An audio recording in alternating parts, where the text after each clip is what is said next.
All the action, all the biggest players, all in one place. Follow the action from the racetrack to the sales ring at Keeneland on closing day of the spring meet. Right place, right time, right here. Make your move at the April Selected Horses of Racing Age sale, Friday, April 25th at Keeneland. Learn more at april.keeneland.com.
Just 3 days remain here for Keeneland Spring. Scott and Gabby with you back again on today at Keeneland for the Wednesday card. 8-race card in front of us. But boy, did this thing fly by. And I know we still have 3 races left, and then we've got the Keeneland April sale, which will take place right after the races on Friday, and that 10-race card. But it's been a whirlwind, to say the least. Yes. We've experienced a lot of different kind of weather. We've experienced a lot of different types of winners, a lot of pick 6 carryovers, and obviously a kind of a weird start to the meet. But all is well. All is well, and today is Wednesday, as we have established, so it means your last opportunity to play the Wednesday Challenge presented by Malone's. That's for the final 6 races, so that will start with race number 3. It's $10 to get involved, and you can get involved in that at Wagering Central, which is located on the first floor of the grandstand. So Wednesday Challenge, that'll begin with race number 3. And in race number 8, we have a Toyota Super High Five carryover over $10,000. Yeah, I'm looking forward to that. And in that race, that might be a little difficult to cash, but I'm sure you can do it. Let's go back to Sunday. Oh, not Sunday. We didn't race Saturday. on Saturday. Sunday was Easter. Saturday card. 11 races, and we'll start with race number 7, where Pipsy came through with a strong finish for trainer Will Walden under Joelle Rosario. Yeah, she ran really, really well in that event. I think they've kind of figured out what she wants to do in that sprint on the turf. She's a really attractive-looking filly, not too big. What about Just a Touch? This horse, exceptional. I know there was a lot of chatter. Well, why didn't he run in the stakes race a little bit later in the day, Ben Ally or the Oaklawn Handicap? I think this is just an important race to kind of lay that foundation for a big year ahead. I would agree with that. The Grays battled it out down to the wire in the Visit Lex Elkhorn. It was Utah Beach coming through and getting back into form that I think a lot of us expected to see for multiple points in the last couple of years. Yeah, that was a nice win there by that horse. And then we look at Tennessee Lamb. He did get the victory there in the Grade 1 Ben Ally, and that was Tom Leach's long shot of the day. For trainer Rusty Arnold, which with that win, it moves him into an all-time tie for Bill Mott, most wins ever. Insane. In the history of Keeneland. So they're going to duke it out for, let's hope, decades to come. Look at this 3-way tie for jockey. Irad Jose Luis, 15 apiece. Flavian, 1 off the pace with 14. Joelle sitting back with 6 wins. And the trainer standings just as tight between Wesley, Brad, and Brendan. Yeah. It's been that kind of meet. We've had Wesley have big days, Brad have big days, obviously Brendan have big days, and all it takes is one to kind of move ahead from the others. So we'll see how it all shakes out here in the final 3 days of the meet. Let's go to WKYT for the weather. For your Keeneland forecast today, we're going to see a lot of sunshine and some toasty temperatures. In fact, by parts of the dinner time hours, right when you're at the races, you'll see temperatures surging into the 80s. It'll be warm and dry for one of our last days at the meet, so make sure you enjoy the sunshine and enjoy the races. Thank you so much. As far as track conditions, presented by John Deere, fast and firm. So we've had a good run of fast and firm conditions over the course of the last at least week or so. So that continues to be the theme, and I would imagine it will be as well. We might have a little bit of rain at points in the final couple of days, but I don't think it's going to be anything near significant, really. I mean, and that's in comparison to the 7 inches we had prior to the start of the meet. Let's go to our full card selections for this race card. Download the Keeneland Race Day app to stay current. Looks like we agree in the 7th race, the featured event, race number 7. And outside of that, looks like we don't agree much on today's 8-race program. Not too much at all, really, except for a couple of occasions in the 2nd and 3rd selections for our race card picks here today. Again, Keeneland Race Day app, that is the easiest way to stay up to date. And speaking of staying up to date, social media, at Keeneland Racing on X, at Keeneland on Facebook, at Keeneland on Instagram, FanDuel TV on X, FanDuel TV Plus app. That is available on Roku, Amazon Fire TV, Apple TV. That is on your connected device at home for your television. And you can check out FanDuel TV each and every race day here at Keeneland and well beyond. Obviously, we cover racing every single day of the week over on FanDuel TV. So FanDuel TV Plus, make sure you have access to that. And check out the FanDuel Racing YouTube channel as well. Our co-feature, races 6 and 7 are the co-features. We'll start with race number 7. It is a second-level allowance race at 1 1/16 on the fast main track. Landed morning line favorite 5-2. Chilled, coming back for a second time in just a couple of weeks here at Keeneland this spring meet for G. Watts Humphrey Jr. and Vicky Oliver.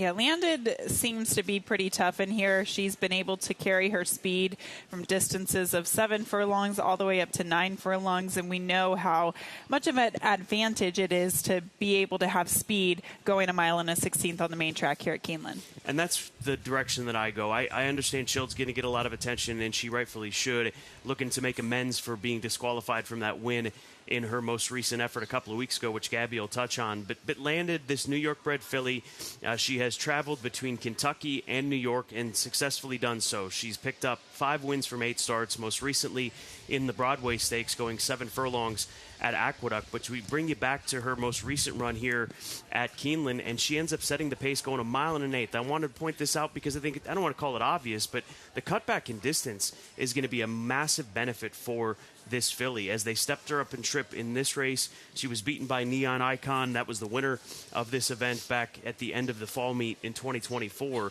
But prior to that, she'd rattled off 3 wins in a row, including a win at this distance here at Keeneland. So I think she holds the key to victory with this distance, and certainly with the course form and just her overall form. It really is tough to ignore. Chilled, she was DQ'd, and rightfully so in that race where she bothered Serene Seraph, and she was the filly put up to first by way of the decision of the stewards here at Keeneland Racecourse. So I know you're going to be touching on her in a moment. And then the number 5 horse, Little Jamie, looking to bounce back. She's got some solid form. She's got some lengths, in my opinion, and form to pick up on the 2 fillies I've got in front of her. But you've got to consider her as a contender in the top 3. So 6-1-5 in our co-feature, starting with race 7. It's funny, we don't agree at all throughout the day, but race number 7, we agree completely in the exact same order. 6-1-5 for me as well. I agree with you on the 6 Landed. I think she just gets the jump on the rest of the field today. I think this has been one of the more fair main tracks we've seen at Keeneland, and I'm not saying that she has an advantage because of that, but she does have that tactical advantage. She might be able to get the lead by herself, and the distance seems to be no issue. She has that little prep race off the layoff last time out in the Broadway, a race in which she won. We'll go back to that last race of Chilled when she was disqualified in this race, and this was back on the 6th of April. So she's on the lead here as she rounds the turn. And you can see kind of where this infraction comes into play coming down the lane. She does shut off, or she comes out, excuse me, and bothers the number 5 horse who was rallying from off of the pace. And, you know, it's just not good to kind of be all over the track. Obviously, you want to hold your position coming down the lane, and we could see the number 5 horse in that race. She was really picking up ground, so I do think it cost her a placing. All that said, Chilled, she belongs in a spot like this. She's capable of running well in a spot like this. Last time she was at Keeneland, prior to that, she ran 1 mile and 1/8 behind Pain Noir, who was the controlling speed in that race. And I just think that she might be in a similar position where she's chasing Landed. Maybe she's the better horse and she can come out on top, but I used her second, and I think it's kind of 6-1 and a big gap to number 5. I would agree with that. Let's go to Tom Leach for more on our co-featured race 7. Chilled was DQ'd out of a win here on opening day on a sloppy track, but it was still a very strong showing for trainer Vicky Oliver. Horse's first start since Thanksgiving weekend last year. I thought she ran great. I mean, she does like an off track. It was obviously an easier bunch because it was off the turf, but she was ready to run. I didn't want to wait till all the way at the end of the meet, so I decided to run there as a prep race for this race. She had some really nice-looking performances last year. What do you think she's capable of this year? I think she's capable of anything. I think she definitely needs 2 turns. That's why I chose to run her back this quick, because the next race at Churchill's a 1-turn mile. I don't think she does well in the 1-turn miles. So I'm hoping we can get in this one and find a 2-turn race later on at Churchill. And she loves the Churchill racetrack. What are the best qualities that she has that make her one that could get a lot better? She's pretty classy mare, very, very sound, easy to train. She's easy on herself. She's one of those ones that could ship around if it came off the turf. You know, and she can run on the grass. She ran very well at Kentucky Downs and I ran her on the grass, so she's pretty versatile. If you only look at Chilled's 5 2-turn dirt races, there are 2 wins and 2 seconds. So this is what Chilled really wants to do. She also shows a sharp 48 flat work here at Keeneland since that last race, and Chilled gets a change of riders to Luis Saez. We'll see if Chilled can get home first today in the allowance feature. And Vicky has done this at least a couple of times that we've seen, whether it be in the spring meet or the fall meet, where she'll bring in a horse, run him early in the meet with the intention of coming back a second time in the meet. And as she said, using that as a stepping stone for the latter portion of whatever meet it may be. So this is not abnormal for Vicky Oliver to take this path. Yeah, and you have to think about, it's kind of like playing chess. You have to think about the next 5 steps. And obviously she knows that this filly doesn't want to go one turn, so she's going to squeeze one more race into her, and hopefully she can find a 2-turn race at Churchill a little bit later. But apparently, that wasn't in the book. Race number 6, co-featured event, first level allowance condition, fillies and mares 4 and up. There'll be a 1.5 miles on the turf course, field of 10 with the scratch of the 10. Still trying to find a rider on the 11 horse who draws in here, Wappin, as Jose Ortiz stays with Tarnima, the morning line favorite. That was his first preference, and understandably so. As far as this race, I go to the filly that will be drawn just to the inside of the Shadwell morning line favorite Tarnima. That is Romantica for trainer Mark Casse. This is a daughter of Mendelssohn, who was beaten by Serene Seraph, and that is key because that's the filly that we just showed you in that backtrack with Chilled, who was put up by way of disqualification, who is a really nice Wathman runner that obviously we have seen win on the grass at Gulfstream and then win here at Keeneland Racecourse. And so this filly, she's going to be stretching out, but she's got the pedigree. She's by Mendelssohn. She's out of a Fastnet Rock First Dam. And this was her run at Gulfstream most recently, finishing 5th, beaten 3 1/4 lengths, going a mile. And she was picking up momentum over the course of this race. She's in the black and white silks of Tracy Farmer. So I think that the added distance, you can see her there in between horses, I think the added distance will be a benefit. And it wasn't exactly a clear path for her to work with either in ending up finishing 5th. So I'll go with a 6-1 on the morning line shot, and Irad in the saddle for Mark Casse, Romantica, the number 6 horse, Sugary for Arnaud Delacour, another one that she's got the pedigree. She's moving down or up here to from Gulfstream Park to Keeneland Racecourse. We'll see if that suits her a little bit better. Maybe the pace won't be as quick as what she's seen in those races at Gulfstream, thus can be a little bit closer. But she has the pedigree for this long-distance race. And then the number 4 horse, Tarnima, coming off of strong runs down at Gulfstream as well for Brendan Walsh. So 3-6-4 for me, looking for a little bit of a price. I went to the 6 Sugary here for trainer Arnaud Delacour. Her first race in the States wasn't great, and I couldn't really find much excuse. But then her second race in the States, I did find an excuse. We'll go back and we'll show you this race where she breaks out of the starting gate and goes into the first turn. So she is right there in the, royal blue and pink. So you can see her checking a little bit into the first turn, the number 3 horse. And that's just not how you want to start a 1 3/8 race, because after that, she was rank. Her mouth was wide open. She didn't have the ability to relax. Look how wide she goes. She goes incredibly wide around the final turn. In fact, she was wide pretty much from the half-mile pole all the way through the turn. And she just couldn't, the horse that finished in front of her in this race, Tarnima, look at the gap, because Tarnima got such a jump on her. Tarnima was the 2 horse, and obviously Sugary was the 3 horse. Point being, if you watch that replay, I think you could make a solid case that Sugary was just as good as Tarnima. And when you look at the morning line or odds come post time, there's going to be a discrepancy, probably 2-1 versus 6-1 or something along those lines.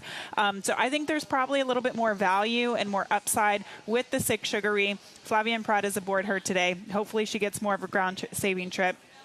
I think that race was good in general, so I picked Tarnima in second, and then the 5 Parish Lane comes out of a good race last time out, and that was when they stretched her out to 1.5 miles. I know it was at Turfway. It was on the synthetic, but she looks capable on the turf, and it's for Eddie Keneally, who's been having a really strong meet. Those are the top 3 for me with the 5. Let's go into our key races. I'll take us to the nightcap. This is the Toyota Super High 5 race. Don't forget about that carryover from Saturday, over $10,000. A turf event, and this closes out a lot of wagers. Pick 6, late pick 4, late pick 5 also closes out the $3 Keeneland Turf Pick 3. And one of my keys to that $3 Keeneland Turf Pick 3, which we'll get to in about 5 or 10 minutes, is in this race. It's a maiden special weight and just so pretty for Danny Gargan, morning line favorite, 8-5 in a big field. I think it's her turn. this is a filly that she's knocked on the doors in previous maiden special weights up in New York, down at Gulfstream Park. She's only been favored once in the past, and she ended up finishing 5th down at Gulfstream in a very quickly run race. And I think that she can be a big-time player as far as setting the pace. I think Joelle's got an opportunity to grab this race by the collar and potentially go gate to wire with this inside draw. She's right now back behind horses in her most recent run at the end of February, and she's just going to get out-sprinted a bit as the filly had a jump on her in the end, but she's still picking up momentum over the course of this race. And this was her second start in 2025, so third race off the layoff. If you like that pattern, that bit of form cycle, that should hopefully move her forward. She's by Justify out of a midshipman First Dam, who was a stakes winner, so Just So Pretty for me on top. The number 6 horse underneath, that is Athalia for George Weaver, back on grass after a off-the-turf race last time out. I think that 2 races under her belt, she should be able to move forward. We'll see how she fares with Flavian. And then Spinning Class for Shug McGahee, a Twirling Candy filly, who last time out caught a very quick pace that day, and I think that kind of took her out of her game. So I think she's somewhat pace dependent as to how this shakes out. But 2, 6, and 5 in race number 8. All right, I'm going to take us a little bit earlier in the card. It does kick off the late pick 4. That's race number 5. 6.5 furlongs on the main track for this open $50,000 claiming race. And kind of have to question whether or not you want to go in the direction of Sharp Swinger, the number 3 horse at 8-5. So Mike Maker claimed this horse off of Joe Sharp a few starts back for $50,000. Won the maiden at Oaklawn Park 2 starts back, and then came back against winners as a heavy favorite and delivered once again. And when you look at the Beyer speed figures, the speed figures in general, no matter what you're looking at, this horse has improved in the last 2 starts. So he clearly is going in the right direction. This is his win last time out. And, he regressed a little bit. He popped with an 84 Beyer for that maiden win, and then he came back with a 77 Beyer speed figure. I still think if he meets somewhere in between those speed figs or even runs back to the 77, he's probably going to beat this group today. This just seems like a good spot for him. I'm not concerned that this horse is in for the $50,000 tag. It makes sense. They made a lot of money with him with the 2 wins and those purses at Oaklawn in the last 2 starts. The only concern I would say is we haven't seen too many horses run quickly from Oaklawn. And what we have seen, a handful of them haven't run very well. Some have been freshened since the beginning of the winter, and they have done fine, but maybe something to keep in mind. The one Corman is going to be the second pick for me. I mean, I don't know. This horse has been racing on the turf 4 out of 5 times, only 1 start on the dirt.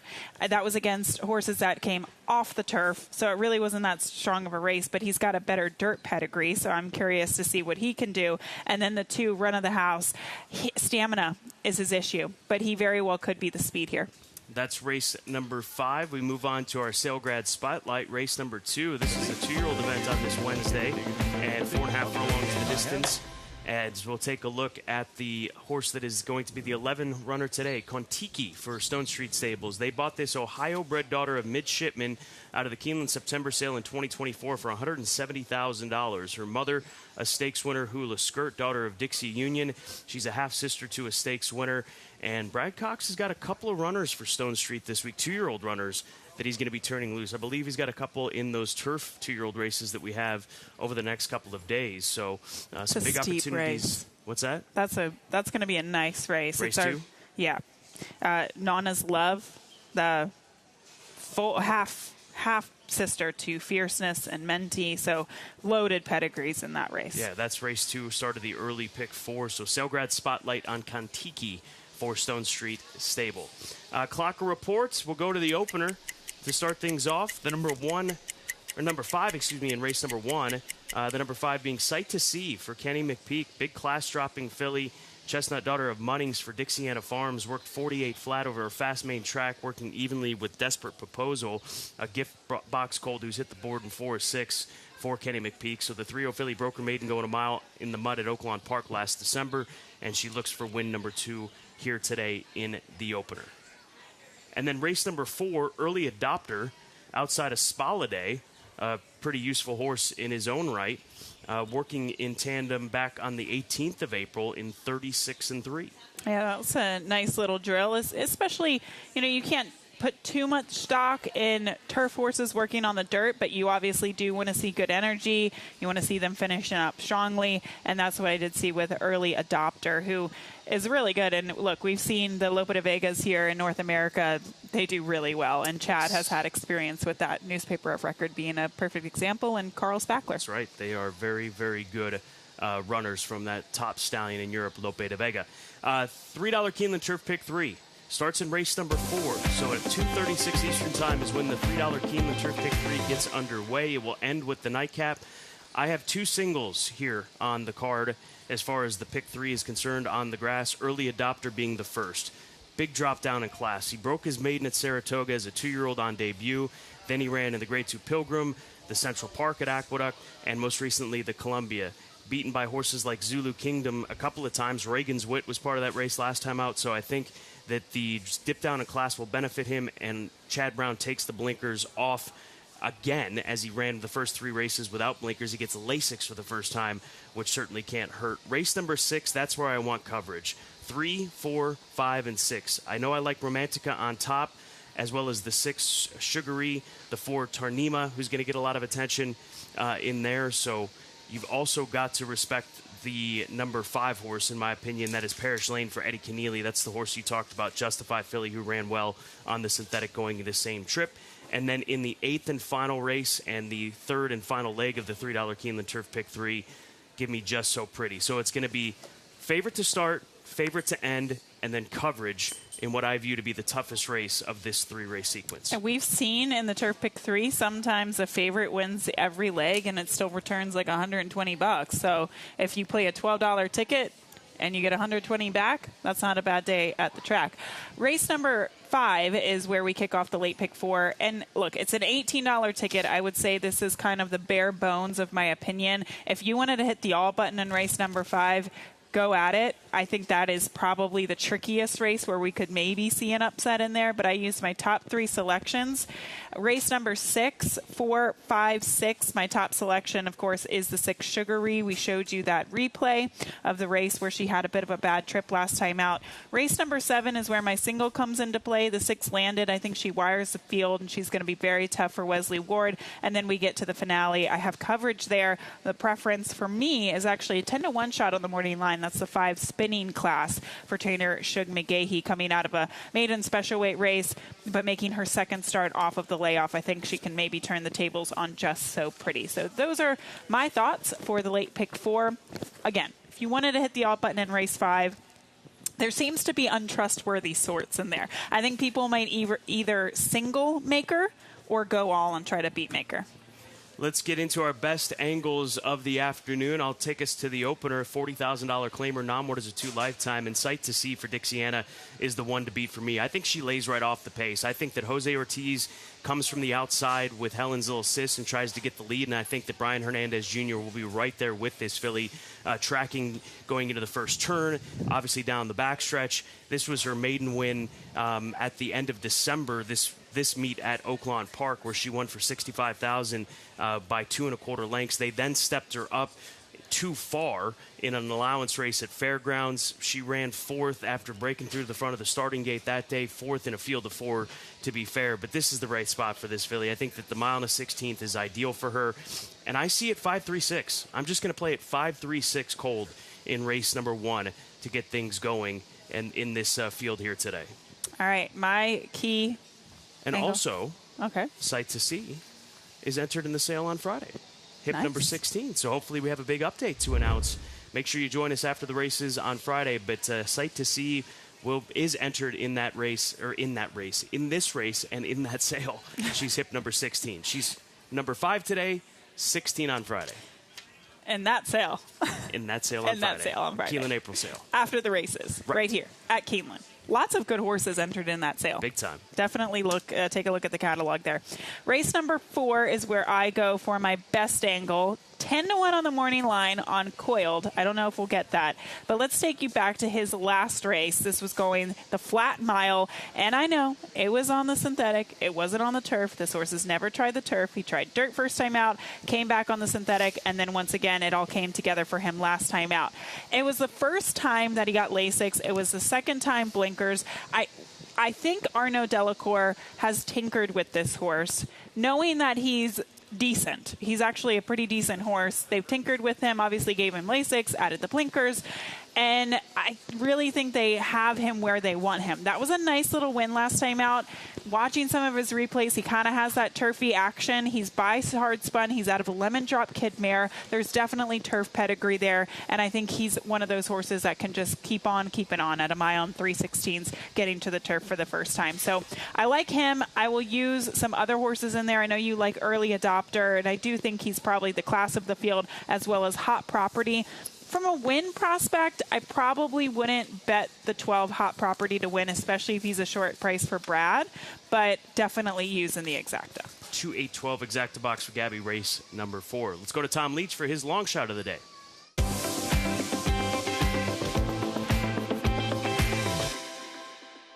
Long shot play on the card today comes in the 8th race. It's the 9 Mildred Pierce at 10-1. First-time starter going long on the turf, but trainer Jimmy Toner is 22% with first-timers and 29% when debuting at a mile or more, as is the case here. Also, Irad Ortiz takes the call, so that could certainly help the cause. Good luck. Tom Leach, he's had a good run last weekend. He did. He is, I'd say his ROI is in the black based on this past weekend of racing for Tom Leach. So thank you again to Tom for all the great work here on today at Keeneland. Temperatures near 80, 8-race card, $3 Keeneland Turf Pick 3, Toyota Super High 5 carryover in the nightcap from Saturday, Wednesday challenge. What am I missing? Let's go pick some winners. That is what we were missing. We need winners, and hopefully we've got a boatload of them for you here this afternoon at Keeneland Racecourse. Make sure you keep up to date with all of our selections via the Keeneland Race Day app. But for Gabby, I am Scott. Enjoy a gorgeous Wednesday afternoon of racing as we're down once again to the final 3 days of races. 8 races today, 9 races tomorrow, and then on Friday, 10 races with an earlier start time on Friday at 12:30 a.m. Eastern Time.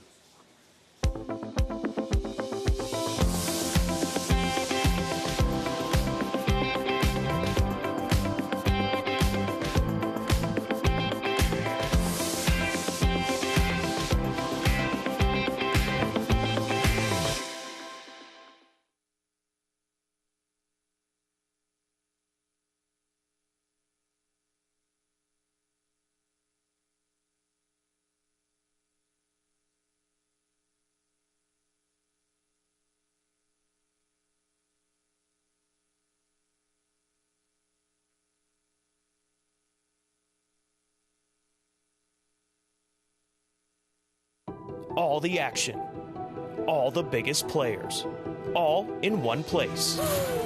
Follow the action from the racetrack to the sales ring at Keeneland on closing day of the spring meet. Right place, right time, right here. Make your move at the April Selected Horses of Racing Age sale, Friday, April 25th at Keeneland. Learn more at april.keeneland.com. This is a Toyota Grand Highlander. Toyota took the best-selling Highlander and made it bigger, more powerful, and more fuel efficient. With your choice of 3 different powertrains, including the 362-horsepower Hybrid Max. And you've got to love the 12.3-inch touchscreen. The big news is right back here with over 20 cubic feet of cargo space. Behind a full-size third row. Now get 6.45 APR financing on any new Highlander or Grand Highlander. Toyota, let's go places.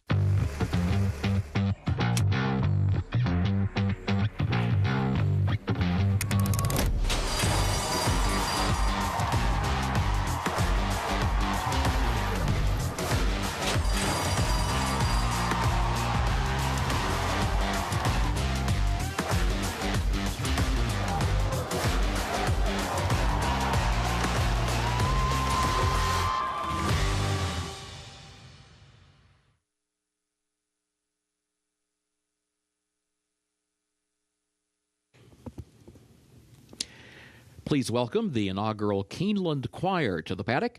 This special group is made up of employees from a variety of departments across Keeneland. And our employees are the heart and soul of Keeneland. It's their passion and dedication that make Keeneland truly unique. Ladies and gentlemen, please rise as you are able for our national anthem.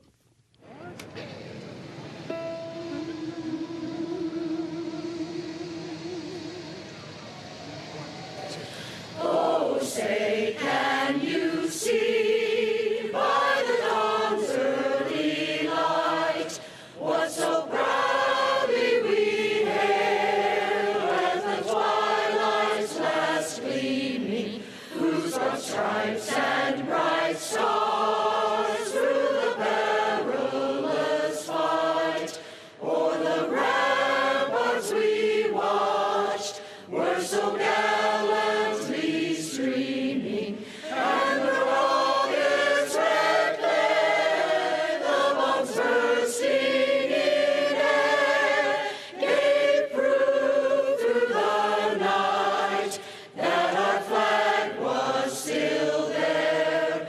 Oh, say does that star-spangled banner yet wave o'er the land of the free and the home of the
Keeneland is proud to recognize Julia Rivera Borhoff from stewarding as the Employee of the Day. Congratulations, Julia.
Good afternoon. Welcome to Keeneland. Time for a check of the John Deere track conditions. The main track is fast. The turf is firm. The rail at 30 feet on the turf course today. Time now for a look at the changes. First race starts the first of the day's rolling doubles and pick threes. Also begins the early pick five. In the opener, scratch number 4, $1 a day. Scratch number 4, $1 a day. As a result of that scratch, no superfecta on the first race. Second race starts the early pick 4. Scratch number 2, Baytown Casina. Scratch the 5, Valiant War Girl. Scratch the 6, Flaming Mama. Also scratch number 13, Give Me the Beat. Scratch 14, Celestial Harmony. And scratch 16, Star Dialed. That's in the second race. Scratch the 2, Baytown Casina. Scratch the 5, Valiant War Girl. Scratch the 6, Flaming Mama. Also scratch 13, Give Me the Beat. Scratch 14, Celestial Harmony.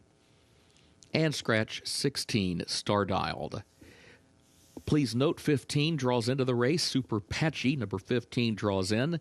Contrary to the program, the jockey, Agustin Gomez. Number 15, Super Patchy, the jockey, Agustin Gomez. Third race. That's where the pick 6 begins. No changes in race 3 and no carryover for the pick 6. Fourth race starts the late pick 5 and starts the Keeneland Turf pick 3, made up of races 4, 6, and 8. In that fourth race, scratch number 11, Concord Green. Scratch the 14, McElroy. Scratch 15, Laszlo. And scratch 16, Tipiak. That's in race 4. Scratch the 11, Concord Green. Scratch the 14, McElroy. Scratch the 15, Laszlo.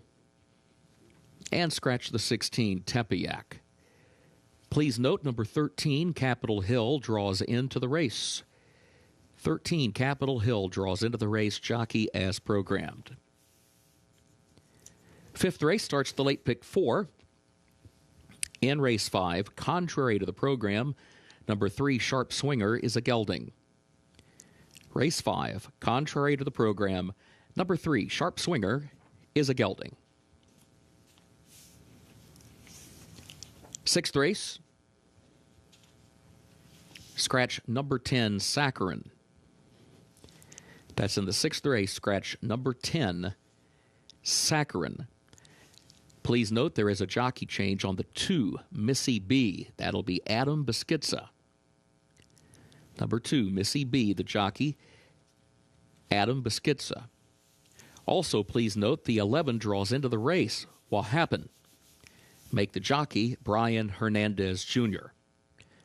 Number 11, What Happened, draws into the race, and the jockey is Brian Hernandez Jr. Seventh race has no changes. Eighth and final race, carryover for the Toyota Super High 5, $10,587. In the eighth race, scratch number 4, Swift Tease. Scratch the 7, Glamorama. And also scratch the also eligibles 13 through 16. That's in the eighth race, scratch number 4, Swift Tease. Scratch the 7, Glamorama. And scratch the also eligibles 13 through 16. Time now to check in with Scott Hazelton and Gabby Gaudette. Happy Wednesday to you, Kurt Becker, as we're down to our final 3 days of racing here for the spring meet. Scott and Gabby with you. Perfect weather once again as we kick off this final race week here at Keeneland Racecourse. It's Wednesday, so of course Wednesday Challenge. That'll start with race number 3, races 3 through 8 if you want to get involved in the Wednesday Challenge. And on this Wednesday, we have a $3 Keeneland Turf Pick 3 to look forward to as well. That'll begin in race number 4, but we've got co-features on the day, races 6 and 7. at the heart of the card here on this Wednesday. And two very different races. One race is a 1.5 miles on the turf. That's race number 6. Super competitive field there. Tarnima is probably going to get a lot of money for trainer Brendan Walsh, who looks to keep on adding to the win column there. And then race number 7 is a 2 other than allowance race, a 1.16 miles on the main track. We saw Chilled actually compete already this meet opening week and unfortunately was disqualified from that victory. Now comes back and hopes to get a win today for the Connections. Also, Wesley Ward with the live runner in there. Wesley Ward with Landed, the New York-bred filly who's quick, the number 6 horse. Co-features races 6 and 7. Enjoy a gorgeous afternoon of racing here at Keeneland.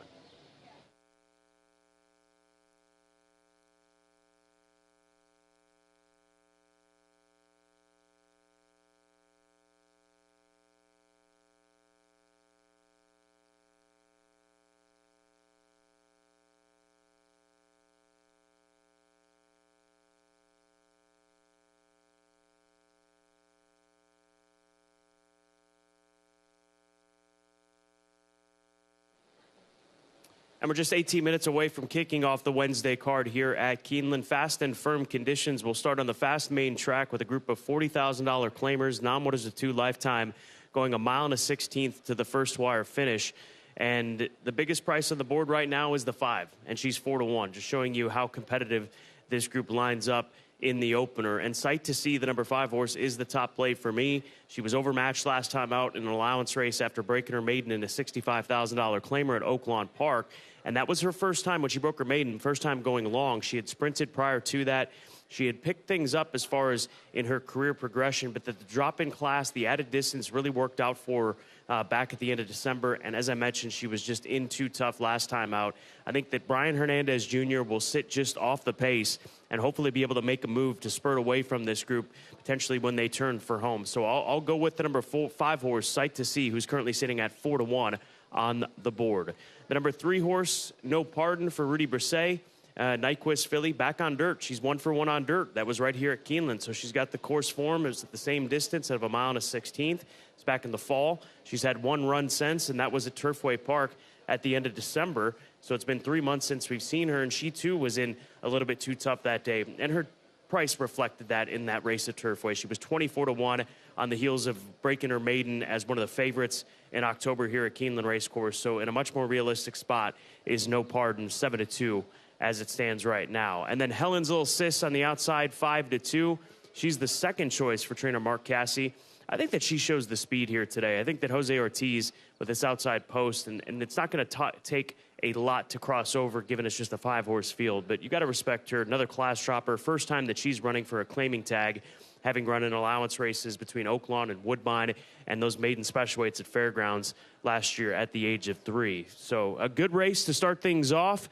Early pick 5 begins with race number 1. That pool over $128,000. 16 minutes to post here at Keeneland.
The horses are entering the track for Keeneland's first race. $40,000 the claiming prize. Fillies and mares, age 3 and up. Mile and a 16th over the fast main track. Race will finish in the short stretch at the first wire. Double and pick 3 wagering start of the early pick 5. Scratch number 4, $1 a day. Number 4, $1 a day. Scratched.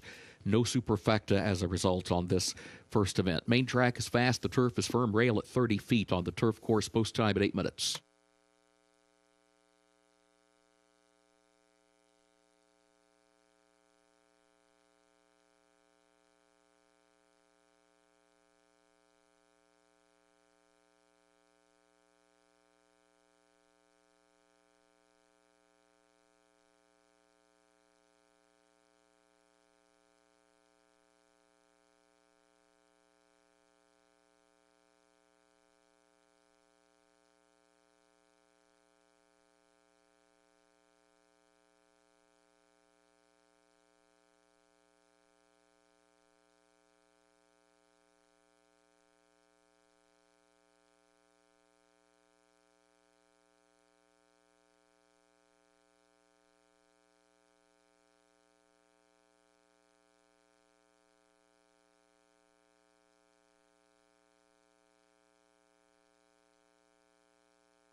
There's a look at the lukewarm favorite, Pula, the daughter of Ghost Sapper for Rigney Racing and trainer Phil Bauer, coming off of a couple of seconds for $30,000 at Fairgrounds on the turf. She's back on the main track for the first time since the fall, where she was sprinting at Horseshoe Indianapolis and over at Churchill Downs. She may be quick as well. She's shown the ability to sit close to fast paces in those previous sprint races on dirt. So Pula, very lukewarm favorite in this extremely wide-open race. You can make a case for any one of these fillies, obviously, here in race number 1. But I'm sticking with the 5-horse Sight to See. Hopefully we can see a nice update come for this filly, because she has entered in the Keeneland April sale on Friday. After the races, she's hip number 16, Sight to See, a full sister to the Grade 3 placed Morning from the family of the multiple Grade 1 winning filly Belle Galante. Big filly family that she comes from. She'll be at the Keeneland April sale, hip number 16, early in that session, following the races on closing day. Good luck in the opener, less than 6 minutes to post.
Looking ahead to Keeneland's 8th race. In race 8, scratch number 3, High Shot. Keeneland's 8th race, scratch number 3, High Shot.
Horses have reached the starting gate for Keeneland's first race, start of the early pick 5.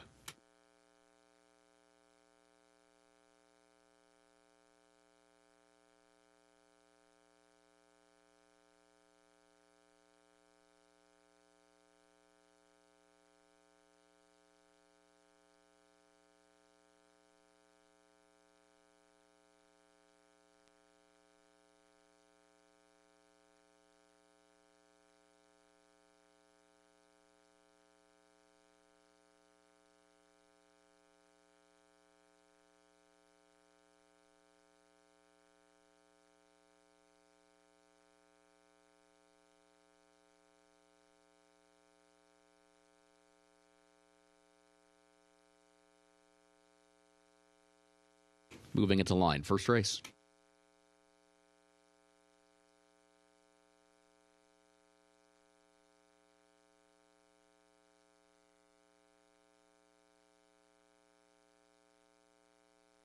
Colonial Rose comes forward.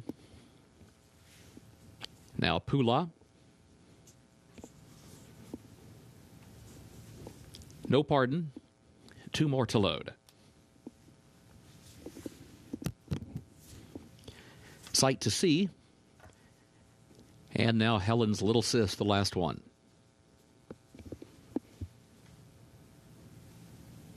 Goes in, first wire at the post. And they're off. There goes Pula, along with Colonial Rose. These two come right to the front of the opening strides, and Pula will have the lead as they head for the first turn. Colonial Rose will go second. Sight to See moves up from between horses. Third, now taking second, a length off the lead, but Pula is the leader. Sight to See will go second up on the outside. Helen's Little Sis going to be 3 lengths off the rail into the first turn. And then Colonial Rose back toward the inside, and No Pardon is last, but running just 4 lengths from the lead as they move through the opening quarter, 24.11 seconds. Pula, the leader. Pula leads it by 3/4 of a length. Sight to See goes second a length. Helen's Little Sis far outside is third by just a neck. Colonial Rose is fourth toward the inside by 1.5 lengths, and then No Pardon, who is trailing for the move up the backstretch as Pula continues to show the way. It is Pula in front, midpoint of the backstretch, leads it by 1/2 length. Sight to See, and then Helen's Little Sis to the far outside. That first half mile went in 48.86 seconds. They approach the entrance to the far turn. Pula, Sight to See, 1-2 separated by just a neck. Helen's Little Sis seeks to join them, swings up third up on the far outside. Colonial Rose is fourth, and No Pardon alongside of that one as they move midway on the far turn. Sight to See outside of of Pula. Helen's Little Sis a length off that pair to the far outside as they move by the quarter pole. Colonial Rose, no pardon on the outside. They come to the top of the short stretch. Sight to See has a narrow lead. Helen's Little Sis on the outside. Pula has lost ground off the far turn and backs up to third. Helen's Little Sis coming forward for the lead by a half length into the final furlong, but Sight to See is fighting on gamely to the inside and coming right back,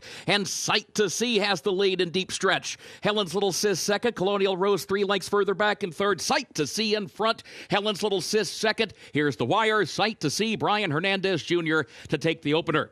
It was Helen's Little Sis second and Colonial Rose third.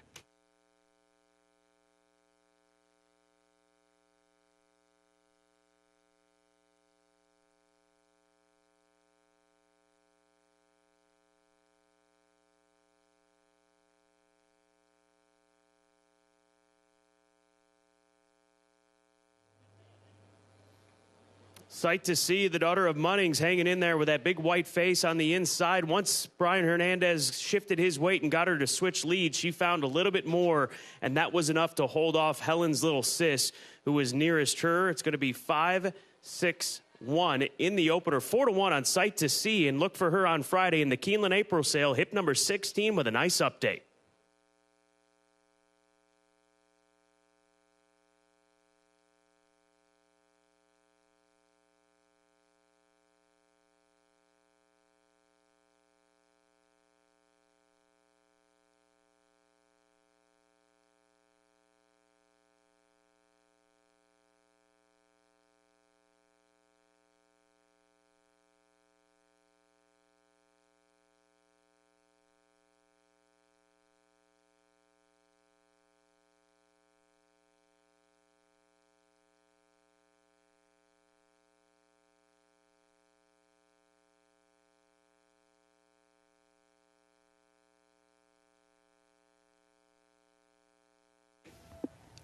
Unofficial results of Keeneland's first race.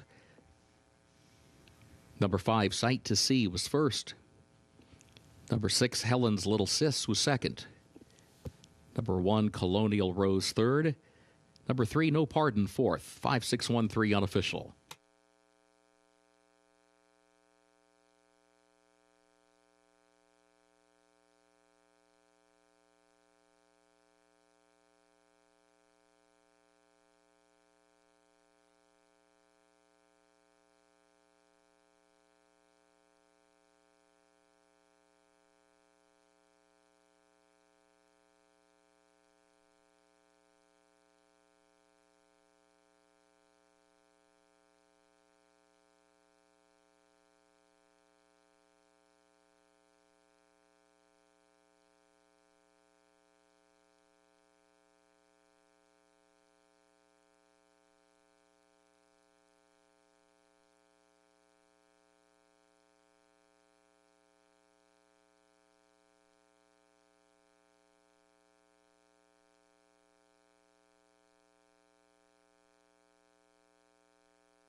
Into the winner's circle for Keeneland's first race, the unofficial winner, number 5, Sight to See, owned by the Dixiana Farms LLC of William Shively, trained by Kenny McPeak, jockey Brian Hernandez Jr. Sight to See, a 3-year-old filly by Munnings, out of view by Birdstone, bred in Kentucky by Jack Swain III. A mile and a 16th over the fast main track, 1 minute 45.3 seconds. And as Scott mentioned, Sight to See, hip number 16 at Friday's Horses of Racing Age sale here at Keeneland, following the Friday card.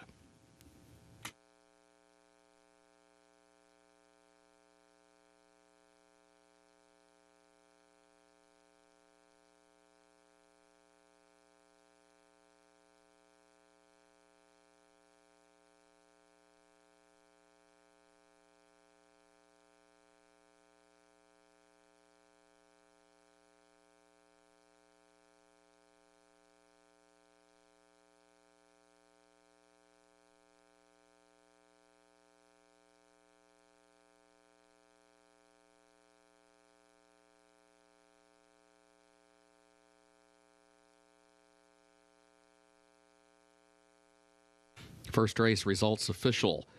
5-6-1-3, the official results.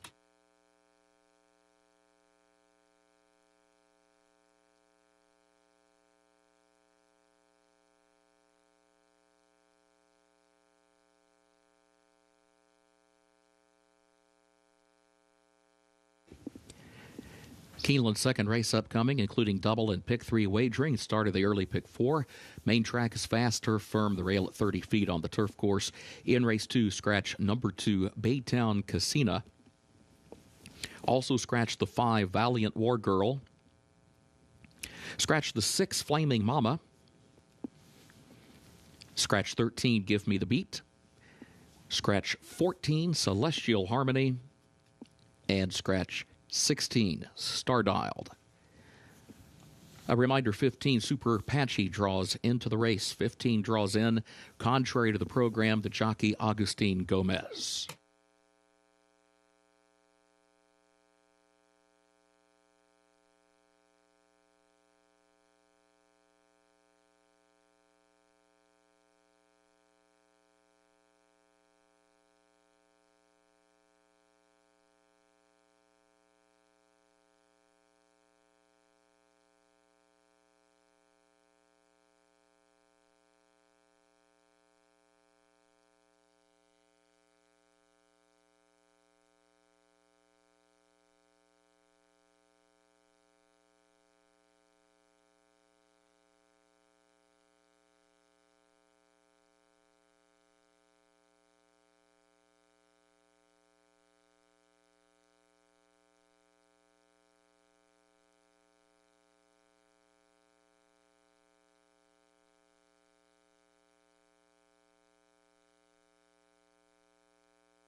Race number 2, reserved for 2-year-old fillies, maiden special weight event, 4.5 furlongs the distance. We'll start the early pick 4 on this 8-race card. And Gracie's Delight, the favorite, as she should be, trained by Wesley Ward. Wesley Ward with 5 winners by way of 2-year-olds this meet already, looking to make it 6 with Gracie's Delight. And his most recent one came with a filly named Victoria's Chances. She was a full three-quarter sister, to a 2-year-old debut winner for Wesley Ward just a couple of years ago. So the families go a long way. And this filly comes from a family of 2-year-old success. She's a full sister to Ultima Grace out of that Scat Daddy First Dam Ultima D, who was a debut winner for Wesley Ward. So rinse and repeat with these families, with the spring meet at Keeneland when it comes to the 2-year-old action. So it's really tough to get past Gracie's Delight. Joel Rosario's won a couple of those 2-year-old races for Wesley this meet. So again, 5 2-year-old winners already this spring at Keeneland for Wesley, and looking towards another one here today, potentially with Gracie's Delight. I think it all lines up for this filly to be the one to beat. You just have to accept the short price that she's going to be. Now, the number 3 horse, Nona's Love, for Todd Pletcher. Todd's run a couple of horses, 2-year-olds this meet that have run well, and this is a filly by Caravaggio who is very well related, speaking of pedigrees. This is a half-sister to the 2-year-old champion Breeders' Cup juvenile winner Fierceness, who was a debut winner by 11 lengths going back to his 2-year-old season. He got a later start than what this filly is going to get here today. He was debuted in August of 2023 before capping off that championship campaign with a dominant performance in the Breeders' Cup Juvenile.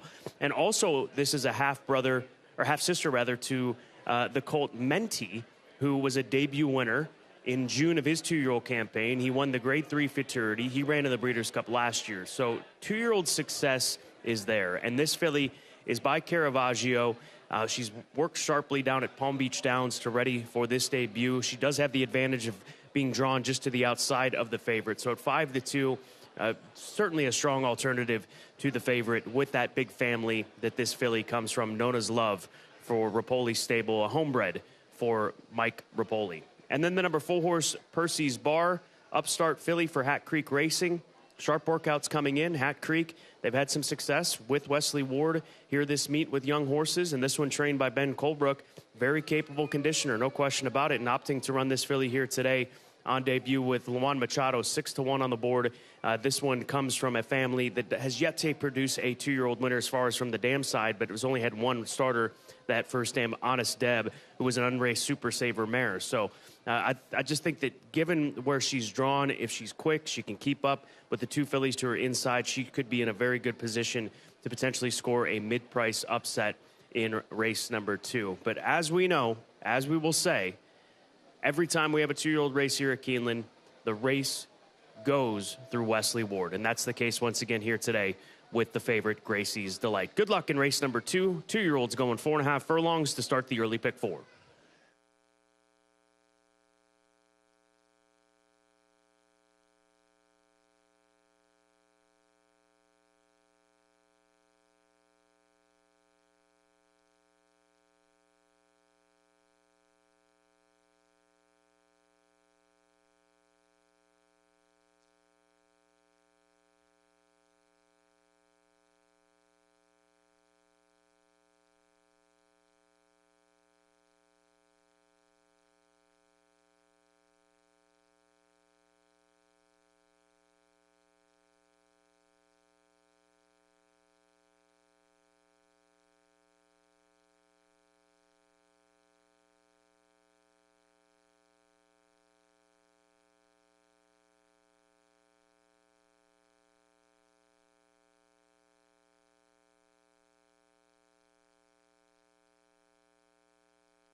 Horses are entering the track for Keeneland's second race, the Spruce Lane Farm, a maiden special weight for 2-year-old fillies.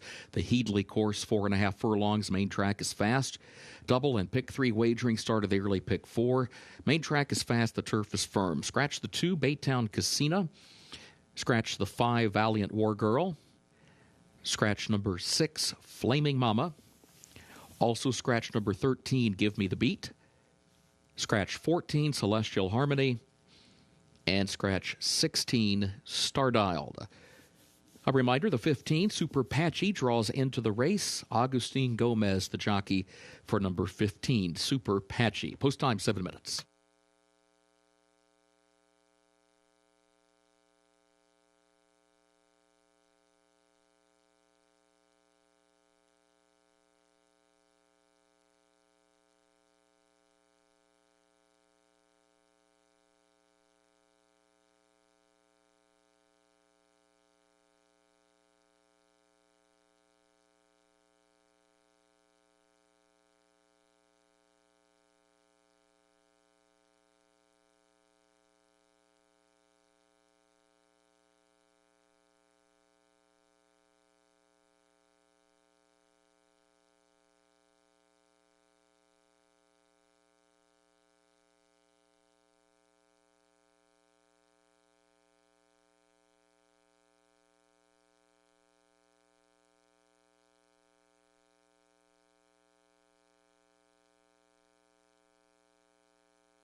Taking a look at Kontiki, the number 11 horse for Stone Street Stables, a midshipman filly trained by Brad Cox, Flavian Pratt in the saddle, 6-1 on the board right now. This is a filly that was purchased just last September here at the Keeneland September yearling sale for $170,000. Comes from a good family. She's by a champion 2-year-old and midshipman. Her mother, by Dixie Union Hula Skirt, has produced a pair of winners, yet to produce a 2-year-old winner. But she herself, the mother of this filly, a full sister to 3 stakes winners, including Straw Hat, Turf War, and most notably Grasshopper, who won the Grade 3 Mineshaft and was beaten just a nose in the Grade 1 Travers Stakes. So a big family on the dam side by a champion 2-year-old. Kontiki needs to be respected here in race number 2. 6 minutes to post. Good luck in the early pick 4. The pool is approaching 100,000.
Horses have reached the starting gate for Keeneland's second race, the Spruce Lane Farm.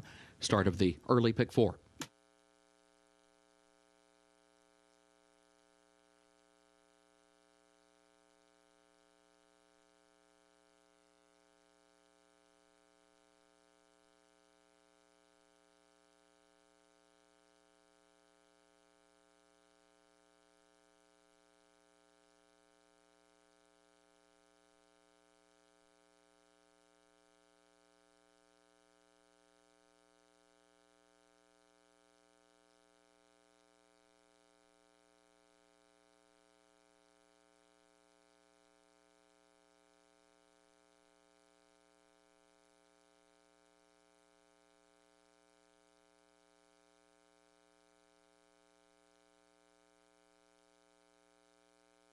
Moving into line, race 2.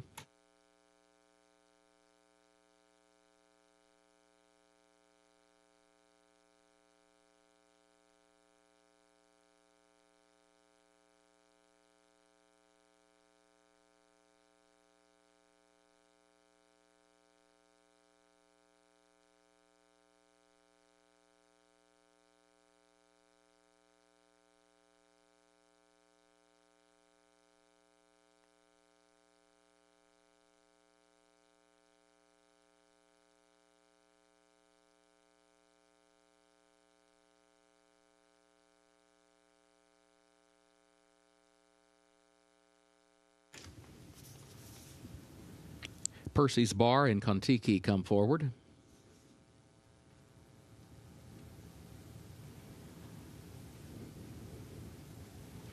In the aggregate, and Chiquita's away. Cat Island walking up.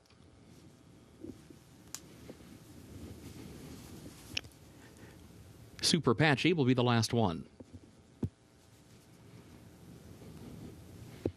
Goes in, they're at the post.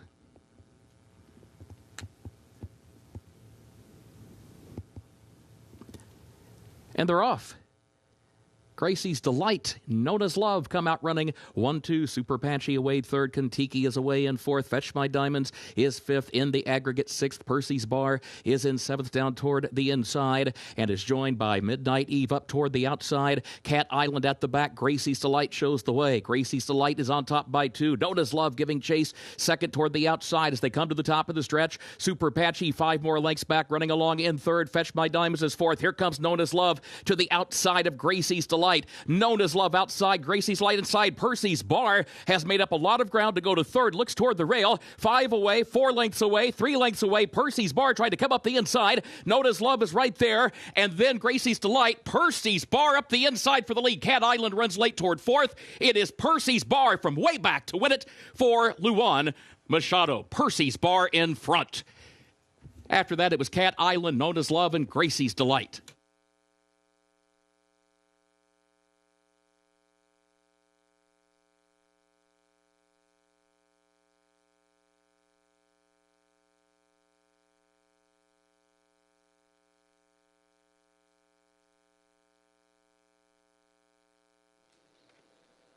Well, it's Percy's Bar in the end, rallying from off the pace, an abnormal way to win a 2-year-old race here at Keeneland. The 2 fillies out in front of her, they were still going. Gracie's Delight broke sharp for Wesley Ward. She's going to weaken to finish fourth, but going down to the inside, she made a big move around the turn as well, splitting traffic. This is a big-time effort for Hack Creek Racing. Ben Colbrick, Luan Machado, daughter of Upstart, a Keeneland grad, putting on a beautiful display here in race number 2.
Unofficial results of Keeneland's second race: number 4, Percy's Bar, was first. Number 8, Cat Island, second. Number 3, Nona's Love, third. Number 1, Gracie's Delight, fourth. 4, 8, 3, 1, unofficial.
Race 2 results official. 4-8-3-1, the official results. In the winner's circle for Race 2, the Spruce Lane Farm, number 4, Percy's Bar, owned by Hat Creek Racing and trained by Ben Colebrook, Luan Machado, the jockey.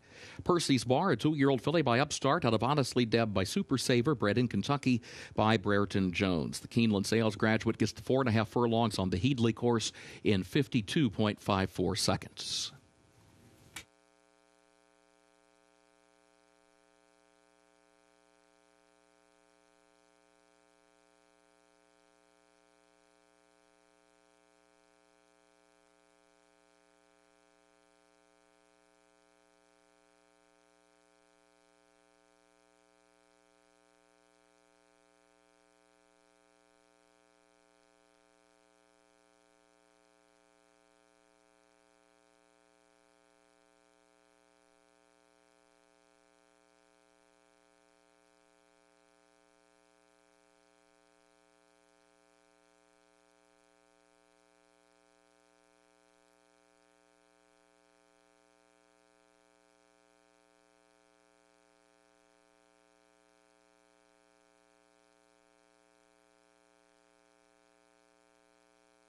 In the winner's circle, the Spruce Lane Farm Trophy presentation to the connections of Percy's Bar.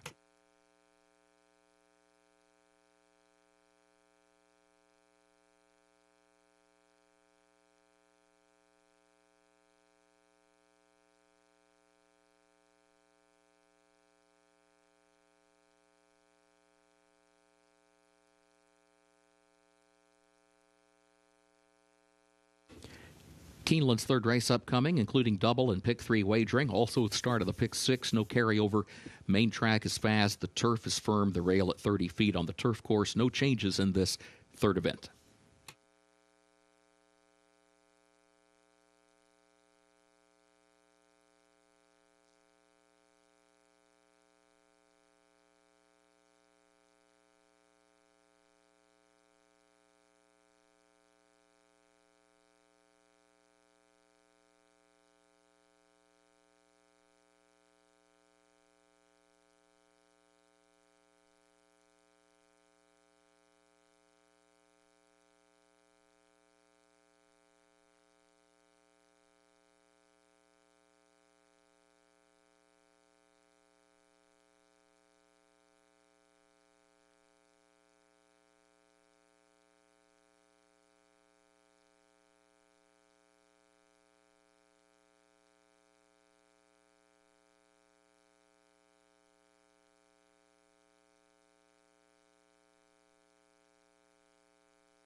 Third event, 20 minutes to post here at Keeneland. It's a maiden $50,000 claimer for 3-year-olds and up seeking their first career victory. This race will start the $1 pick six on an 8-race card. Early start to the pick six here today as we're looking at Cha-Cha-Ching. That's the correct pronunciation. This one give me fits. Nonetheless, it's the 6 Cha-Cha-Ching, who is currently sitting at 8-1 on the tote board for trainer Brendan Walsh. This is actually a runner for Colby Williams. Excuse me, I'm all mixed up here. But nonetheless, the number 6 horse trained by Colby Williams. This is a gelding that we've already seen this meet. Back at the beginning of opening week here at Keeneland Racecourse. Ran a very big race to finish second behind Shortstop, who was the hot favorite in that maiden 30, going the same trip of 1 1/8 miles. So coming back a second time this meet, I know it's a step up to maiden 50, but he ran so well in that race at a big number. He was 24-1 that day, chasing Shortstop around there. I think that today can be his day. Cha-Cha-Ching, got it right that time, the son of Tappet, looking to break his maiden in his 18th start and hopefully can run a very similar race to what we saw from him just a few weeks back on opening weekend. The number 2 horse, that is Shogun for trainer Dale Romans, a colt by Blame who's going to go 1 1/8 miles for the first time in his career. And that's the attraction to this colt, is he's got the pedigree. He's by Blame out of a forestry first dam. And also, this will be a first start in a maiden claiming race on the dirt. His previous maiden claiming attempts came at Gulfstream on turf and synthetic. He had a couple of solid dirt runs against some very difficult competition, most notably when he finished third behind Patch Adams in November of last year while they were both still 2 years old. So he's in the right spot here today, 8-1, showing up for maiden 50 for Dale Romans with Corey Lannery riding for CJ Stable. And then Midnight Survivor for Joe Sharp, another one coming back quick, another one coming out of that maiden 30 race that Cha-Cha-Ching was second in. He's 3-1 right now. That's the crazy thing about taking a look at the tote board. He was beaten 5.5 lengths to Cha-Cha-Ching, the number 6 horse, but Midnight Survivor is 3-1, and the number 6 horse is sitting at 8-1. So that to me just doesn't tell the true story about what the 6 has in front of him or opportunity that the 6 horse Cha-Cha-Ching has in front of him. So it's a good wagering race. The 7 is the favorite at 5-2. We'll give more thoughts once these horses head front side. And again, a reminder, this race does start the pick 6 today, $1 minimum wager and less than 17 minutes to post.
Shoe repair in the paddock for number 6, Cha-Cha Ching Shoe Repair.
Horses are entering the track for Keeneland's third race, maiden claiming event, claiming price of $50,000, 3-year-olds and up, while in an eighth over the fast main track. Double and pick 3 wagering, start of the pick 6, no carryover. Main track is fast, the turf is firm, at the rail at 30 feet on the turf course today. Post time in 3 minutes.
Less than a minute away from post time here, race number 3. Late start to getting these horses out here for the warm-up with that shoe repair delay over in the paddock. And the 7-horse Spurgeon looking to give trainer Kenny McPeak a second win in the early part of the card as he took the opener as well. And this is a colt that is the current favorite. 2-1 on the board right now. First time in for a tag. So that's always a strong angle whenever you've got a horse who's had multiple opportunities against higher level competition. That first opportunity to dip down in class can oftentimes result in a very big effort. And he's a horse that he's run pretty evenly over the course of his career, but that evenness as far as running lines could be easily taken out of him here today by this move down for 50. Brian Hernandez Jr. also looking for a double as he won the opener for trainer Kenny McPeak. But yet another wide open wagering event in the early half of the card here at Keeneland Racecourse. 2-1 favorite, the 7-horse Spurgeon. Get those plays in as we're getting set for a 1 1/8 event. Maiden 50 claimer to start the pick 6 today at Keeneland.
Horses have reached the starting gate for Keeneland's third race, start of the pick 6.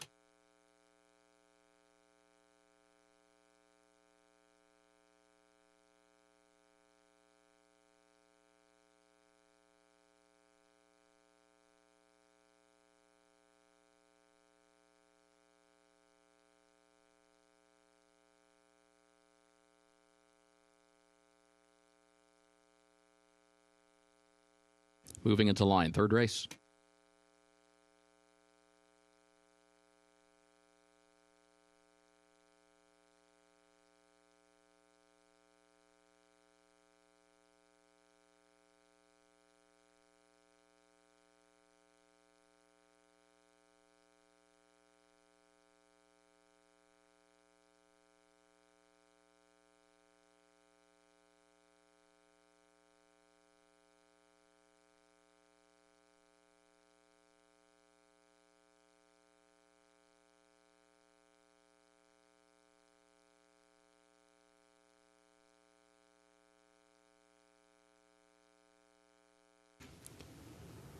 Cha-Cha Ching comes forward.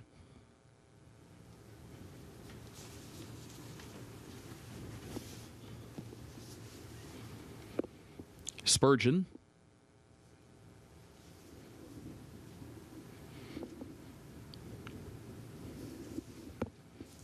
Strategic Force.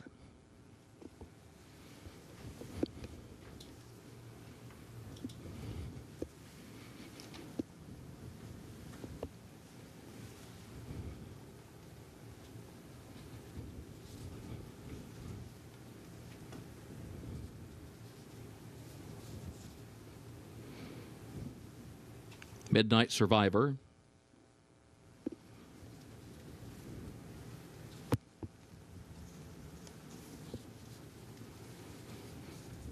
Hard Spun to Run, the last one.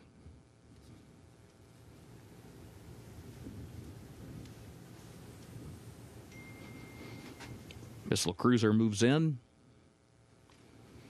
Now Hard Spun to Run.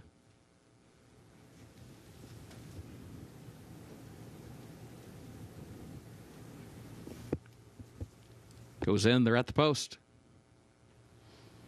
And they're off. There goes Shogun along with Alpha Omega from the inside. Missile Cruiser, Special Awakening there to the outside. Strategic Force and Hard Spun to Run out in the center of the racetrack as they head into the first turn. Alpha Omega has the lead. Alpha Omega hugs the rail from that inside starting spot, with Missile Cruiser going in second, Special Awakening third up on the far outside as they round the first turn. Gap of 2 lengths. Strategic Force is outward from the rail in the fourth position, followed by Shogun in fifth. Hard Spun to Run is in sixth, and a gap of just over 4 more lengths back to the 3 trailers as they head up the back stretch. Midnight Survivor, who's there toward the rail, 23.09 for the opening quarter. Cha-Cha Ching up on the outside next to last, and Spurgeon is last, but trying to move up between horses, running nearly 10 lengths off the lead. Midpoint of the backstretch, Alpha Omega the leader.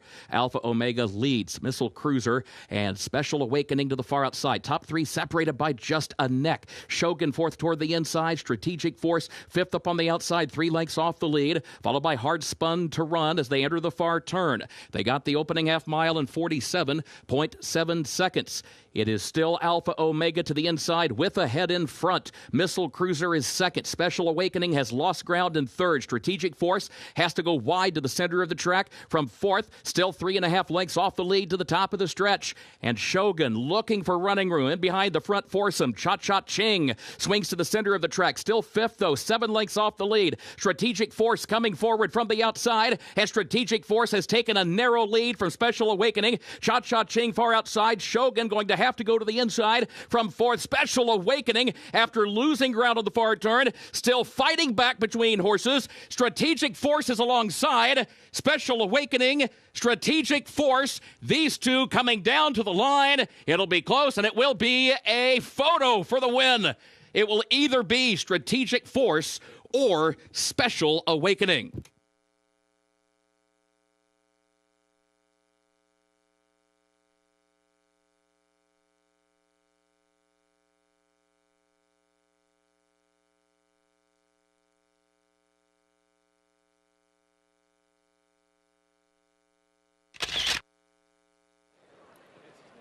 Well, it's going to come down between the 8 and the 5 horse. That is Strategic Force in the Calumet Black and Gold Silks. The number 5 horse, Special Awakening, in the blue and silver silks. And they're going to match strides down to the wire. Still a long ways to go down this long stretch to the mile and 1/8 finish here at Keeneland Racecourse. Looked like maybe the 5 had his nose in front at this point in time. The 8 back and forth they go, bobbing down to the wire. very close in race number 3. It's between the 5 at 12-1 and the 8 horse, who is 4-1, as the placing judges need to sort this one out.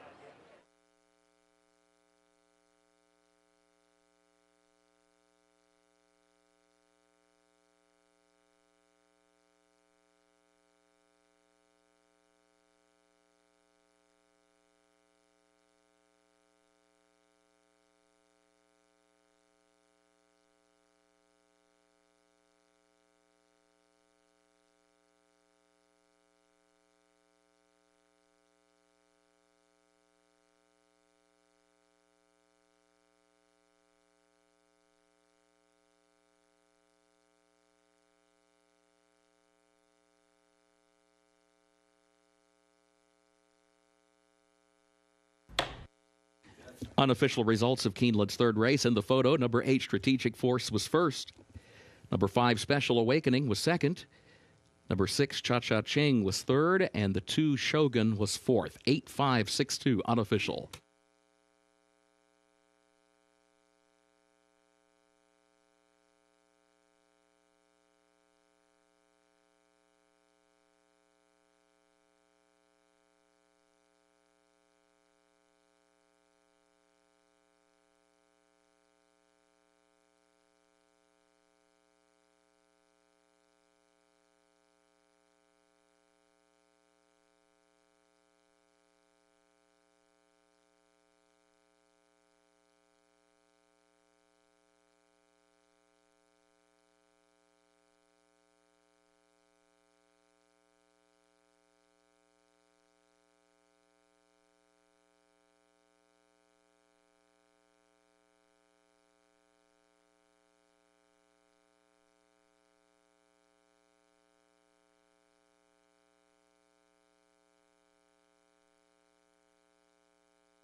In the winner's circle for Keeneland's third race, the unofficial winner, number 8, Strategic Force, owned by the Calumet Farm of Brad Kelly, trained by Brendan Walsh, Luis Saez, the jockey. Strategic Force, 3-year-old son of Lauban out of Omaghy by Patio Prado, bred in Kentucky by Jumping Jack Racing, LLC. 1 1/8 over the fast main track, 1 minute 53.56 seconds.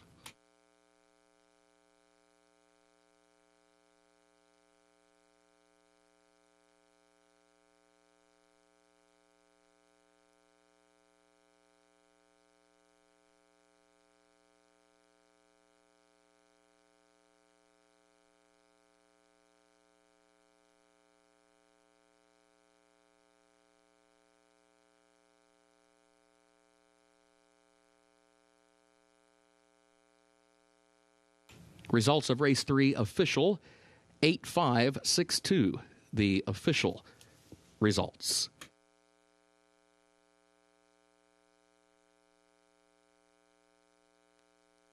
Keeneland's fourth race upcoming. The turf is listed firm, the rail at 30 feet. Double pick 3, late pick 5, and also the Keeneland turf pick 3, made up of races 4, 6, and 8. In this fourth race, scratch the 11 Concord Green. Also scratch the 14 McElroy. Scratch the 15 Laszlo, and scratch the 16 Tepeyac. A reminder, number 13 draws into the race, 13 Capitol Hill, jockey as programmed.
Race number 4 here at Keeneland Racecourse. We'll start the late pick 5. That pool already healthy, well over $100,000. Also begins the $3 Keeneland Turf Pick 3.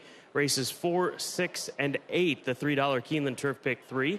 And this a turf event. First level allowance condition, 1 mile and 3/16 is going to be the distance that these 3-year-olds will be traveling on the firm listed going. And the number 8 horse is my top selection. That's early adopter for the Klarovich Stables and Chad Brown. This is not really an outside-the-box idea in handicapping this colt amongst this group. He's just, to me, is the one that is the horse to beat. He broke his maiden on debut at Saratoga last year as a 2-year-old, and then thereafter has run in graded stakes company and stakes company. Grade 2 Pilgrim, the Central Park, the Columbia most recently, coming out of tough competition. I like the fact that Chad Brown takes the blinkers off this colt as he goes a little bit further in distance here today at 1 mile and 3/16. So also gets Lasix for the first time. He comes out of the toughest races, and that's what it comes down to. And he's performed admirably in those races. Stakes placed in 2 of those stakes races, including the Grade 2 Pilgrim behind Zulu Kingdom, who also beat him in the Columbia. So a step down in competition, out of stakes competition, into this tough allowance race. It's still a difficult race. Any race at Keeneland Racecourse is, but he gets some class relief here this afternoon. Then we'll go on to the number 2 horse that is Coiled for Arnold Delacour, a colt by Hardspun who's going to get onto the grass for the first time after running on the synthetic at Turfway this past winter. And on debut, he was meant to run on the turf course, but it was washed off and run on the main track at a 1-turn mile. So you can see the intention, trying to read trainer intention, that they've been trying to get this colt on grass since his debut. But obviously when racing up at Turfway Park, you don't have that option to run on turf. So we'll see if Coiled can take another step forward here this afternoon. He's vastly improved last time out at Turfway Park with the addition of Lasix, and obviously races on Lasix here today in his second start as a 3-year-old. And then the number 9 horse, Bulldoze for Todd Pletcher, Nyquist colt. He's 1 for 1 as far as longer distance races, going 1 mile and 1/8. He steps up to 1 mile and 3/16 here today. He comes steady at you. He was good on debut, going a flat mile, finishing 4th in a quickly run race, but then improved with the added distance experience. All of it adds up to a horse that you've got to respect. A $260,000 Keeneland September sale grad for Mike Rapoli's stable, son of Nyquist, out of the stakes-winning First Am Riley's Choice. So he sits at 5-1 right now with Irad in the saddle. I'm taking a pretty straightforward approach when it comes to this $3 Keeneland Turf Pick 3. I will use the favorite in race number 4 and then the likely favorite in race number 8. But I wanted coverage in race number 6. That is our co-featured event on the afternoon, 1.5 mile, first level allowance race for older fillies and mares. And I will go 4 deep in there. The 3-horse Romantica from Arcasi, who's my top selection. Tarnima, who's going to likely be the favorite for Brendan Walsh off of a strong run over at Gulfstream, most recently at 1 mile and 3/8. Parish Lane for Eddie Keneally, off of a good run, going 1.5 miles on the synthetic. Gets back onto turf here today. And then the number 6 horse, Sugaree, another one for Arnold Delacour that I think is live in this turf sequence here. And then, as I mentioned, in the 8th and final, I will use the favorite. So favorite to begin, favorite to end, and then looking for coverage in race number 6. $12 investment with that $3 minimum wager for the Keeneland Turf Pick 3. We're 13 minutes away from post time, just waiting for the riders up call down in the paddock.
Horses are entering the track for Keeneland's fourth race, the Benson, an allowance for 3-year-olds at 1 mile and 3/16 over the turf. Listed firm rail at 30 feet. Double and pick 3 wagering. Start of the late pick 5. Also start of the Keeneland turf. Pick 3. Scratch the 11 Concord Green. Also scratch 14 McElroy, 15 Laszlo, and 16 Tepeyac. A reminder, 13 draws into the race, 13 Capitol Hill, the jockey as programmed. 7 minutes to post.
Here's a look at the 7-horse Desperate Proposal for Kenny McPeak, colt by Gift Box, who's going to be trying turf for the first time in his career. He's a half-brother to 3 turf winners, and he's also entered in the Keeneland April sale on Friday. He's hip number 47. It's a horse that had a very productive meet down at Turfway Park, breaking his maiden, finishing second last time out, having the lead in that race and only beaten 3 1/4 lengths. So a horse that certainly can move forward, moving on to grass. He's a big price, 25 to 1.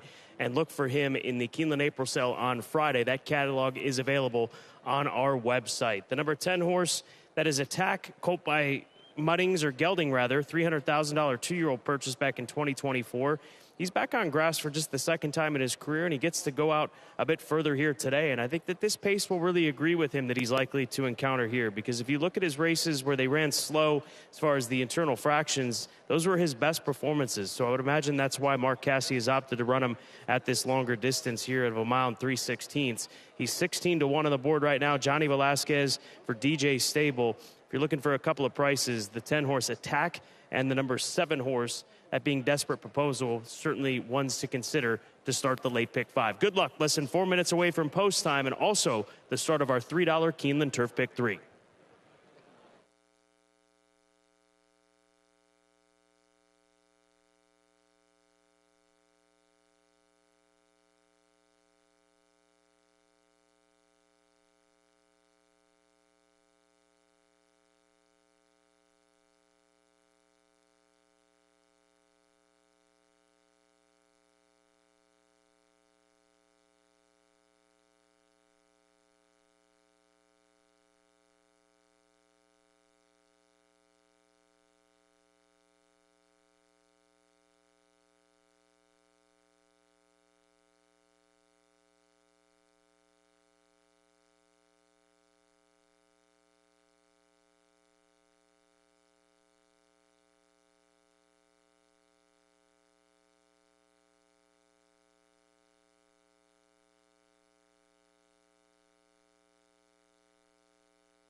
Looking ahead on today's card to race 8. In race 8, jockey change on number 8, Zapera. That'll be Angel Serpa. Keeneland's 8th race, number 8, Zapera, the jockey, Angel Serpa. Right now, horses have reached the starting gate and are moving into line for race 4.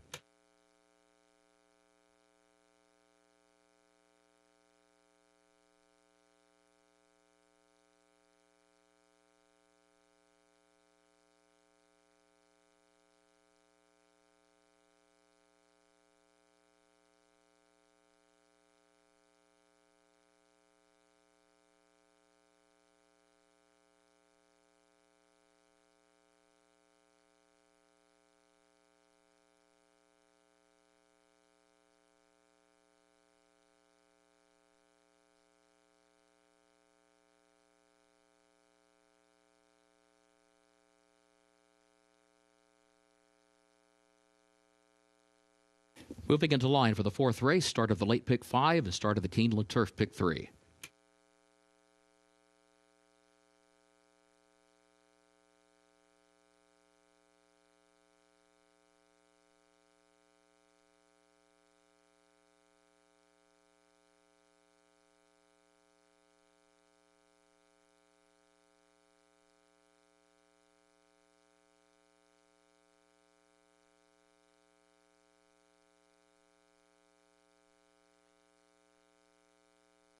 Attack moves into line.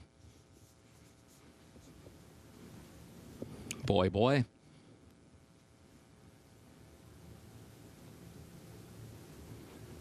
Anagata comes forward along with Hot Property.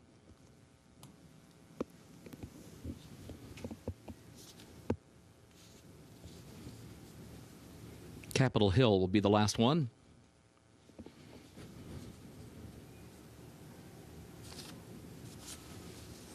Goes in, they're at the post. And they're off. There goes Amy's Music from the inside, out for the early lead, but plenty of company. Anagata's there, along with Early Adopter up toward the outside. And now here comes Boy Boy and King of Ashes against the rail as they move under the line for the first time and head for the first turn. Attack is going to be up close as well to the far outside in the 5th position. King of Ashes to the inside has the lead by 3/4 of a length. Boy Boy goes second a length. Amy's Music is third. Anagata between horses 4th.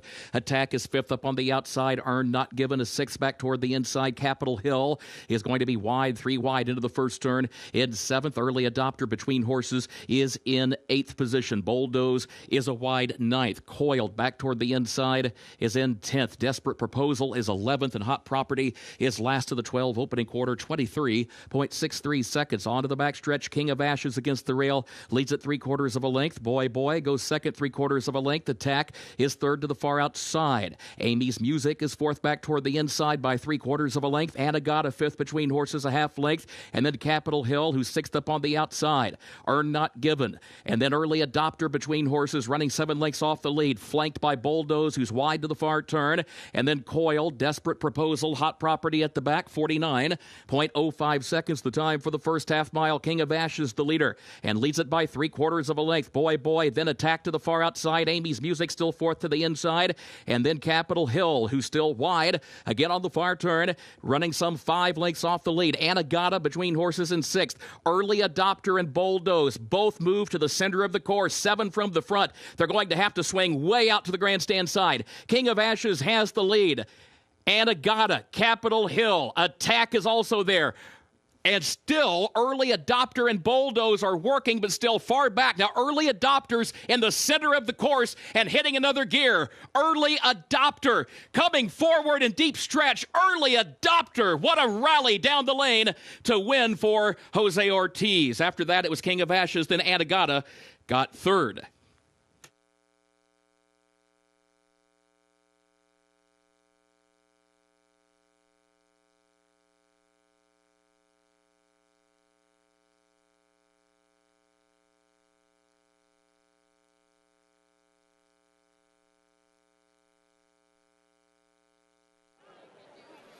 Wide off the turn, as Kurt mentioned, but boy, did he finish strong. That is early adopter. Blinkers coming off, longer distance to work with here today, and he utilized every bit of it. The son of Lope de Vega for the Klarovich stables. He went off at odds of 6-5. Big run from the number 4 horse, King of Ashes, to hold on for second at odds of 16-1, 8-4-6-13 here in race number 4. No beating the favorites in this mile 3/16 turf event.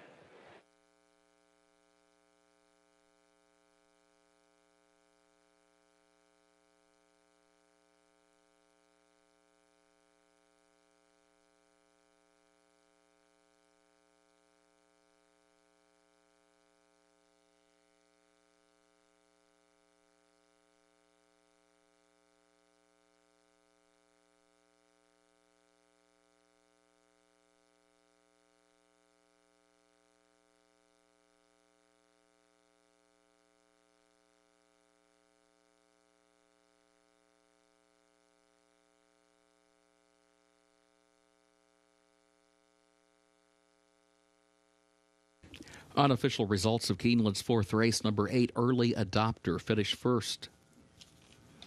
Number 4, King of Ashes, was second. Number 6, Anagata, third. 13, Capitol Hill, fourth. 8-4-6-13, unofficial.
In the winner's circle for Keeneland's 4th race, the Benson, the unofficial winner, number 8, Early Adopter, owned by Klarovich Stables Incorporated of Seth Klarman, trained by Chad Brown, jockey Jose Ortiz. Early Adopter, 3-year-old son of Lope de Vega, out of Silk Sare by Dalicani, bred in Great Britain by Fiddick Stud and Arrow Farm and Stud. A mile and 3/16 over the turf, listed firm in 1 minute 58.03 seconds.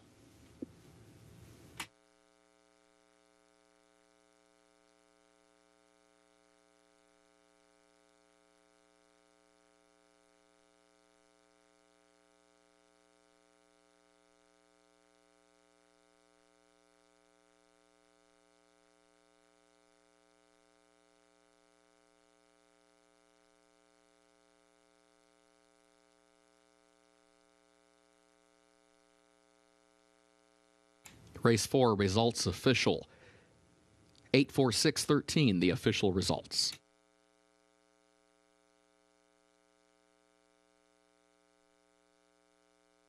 In the winner's circle, the Benson Trophy presentation to the connections of Early Adopter.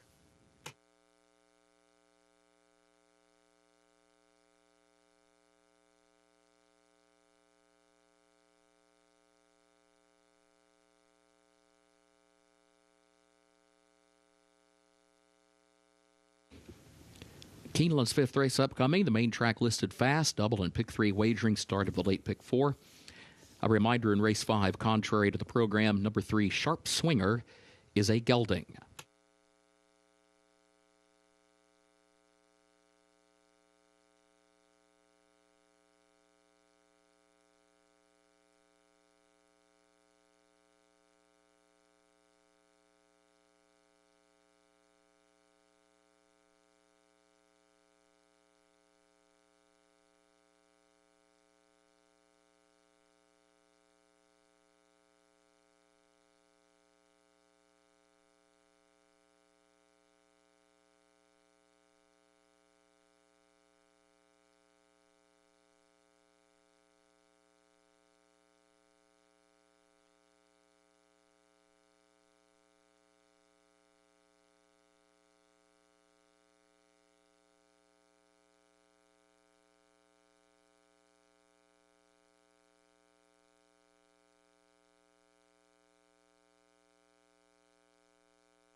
horses are getting saddled for race number 5 here at Keeneland. This race does kick off the late pick 4 sequence. We'll get to that in just a minute, but here's a look at my top 3 selections. 3-1-2, the 3 Sharp Swinger opens up as the heavy favorite at even money. Mike Maker claimed this horse a couple starts back for $50,000 and then shipped him to Oaklawn, picked up 2 wins in those races, actually did something a little bit differently in those races, and he showed a little improved speed. His race 2 starts back. He won on the lead. Last time out, he stalked off the pace and still got the victory. He regressed a little bit from a Beyer speed figure standpoint with his last win, but even if he runs back to that same speed figure, I think he could still beat this group here today. He's a horse that's been in very good form, and I don't really have any concerns about him getting the extra half furlong today at 6.5, especially because he's getting a little bit of a class relief from his last race at Oaklawn. The 1, Corman, is kind of an unknown here for Joe Sharp. The only time that he ran on the dirt was 2 starts back, and that was in and off a turf event. In that race, he pretty much faced turf horses in a dirt race. So I don't know how strong it was. I don't really know how he'll do on the main track, but he is getting a huge class relief, and he's bred for the dirt. He's a son of Frosted out of a Candy Ride mare. He's actually got a bit of a better dirt pedigree than a turf pedigree. So from that standpoint, I thought he was interesting getting to the dirt for the first time. And then finally, the number 2, Rid of the House. Stamina is the real question for this horse. I think he does get a class relief. The last time he kind of faced similar company was his race back at the beginning of January. Maybe he can hang on for a piece of it. He's going to be very quick, and I would anticipate him to be on the lead today. But the question is whether or not he can hang on at the 6.5 furlong. So those are some thoughts for race number 5. We'll take a look at the pick 4 sequence as I see it. If you wanted to hit the all button in the first leg of the pick 4, go for it. Obviously, it's going to make this ticket a little bit more expensive, but I kept it on the cheaper side as the 2 is absolutely losing it in the paddock. Run of the house, bucking and kicking there in the paddock. Yeah, if you want to hit the all button, go for it. It's going to make this ticket a little bit more expensive, but I do think this is one of those races where it's either the 3 or it could literally be anyone if the 3 doesn't show up at even money. Race number 6, I went with the 4, 5, and 6. The preference of the 6, Sugaree. I thought she had a bad trip on the turf last time out. The 7th race, I'm singling the 6, Landed. I think she can go wire to wire there for trainer Wesley Ward. And then that takes us to the 8th and final race. I'm using 4 horses, the 1, the 2, the 5, and the 6. My top selection in there is the 5 spinning class, 10-1. I like this filly making her second start off the layoff. She had improved speed back last year, and she was a little slow to begin last time out going the flat mile at Gulfstream Park. I think she'll be able to be forwardly placed today, and I think that one race under the belt this season will certainly help her take that step forward that she needs. $18 for this late pick 4 ticket. Best of luck if you're playing.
Horses are entering the track for Keeneland's 5th race. Claiming race for 3-year-olds, $50,000. The prize, 6.5 furlongs over the fast main track. Double, pick 3, and also late pick 4 here. A reminder, contrary to the program, number 3, Sharp Swinger, is a gelding. Post time at 7 minutes.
Looking at the field as they go to post for race number 5. Once again, this race does start the late pick 4 on this Wednesday afternoon. We have a heavy favorite in the 3 at 6-5, but I kind of like the longest shot on the board from a physical standpoint. The 4, Big Lambros, I thought made a nice appearance in the paddock, and he definitely seemed sharp and on his toes today, but also looked very fit, high energy type of horse. He's very quick, and the reason why I didn't necessarily use him isn't because of that race at Mahoning Valley last time out. It's because I don't know that he can take on some of the added pressure today and still succeed. So I think the race dynamics are against him, but from a physical standpoint, interesting horse. As we look to the outside, Complex Music for trainer Steve Asmussen.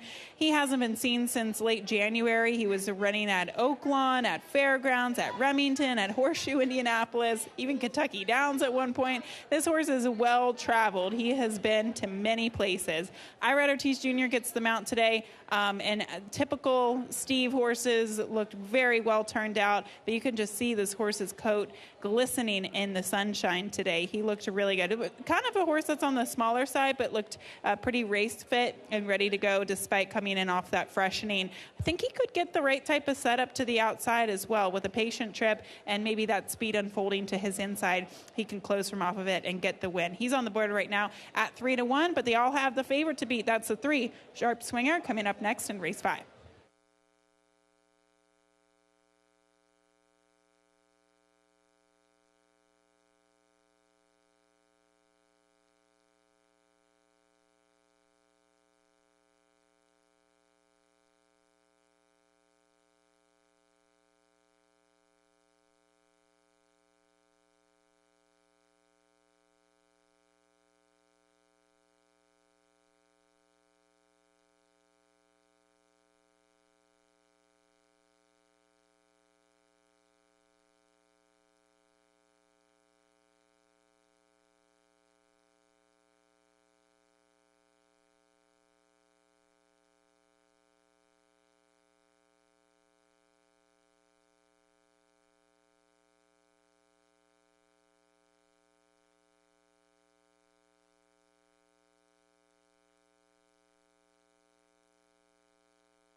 Your attention, please. Late scratch, scratch number 2, run of the house. Late scratch in Keeneland's 5th race, scratch number 2, run of the house.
Looking ahead to race 6.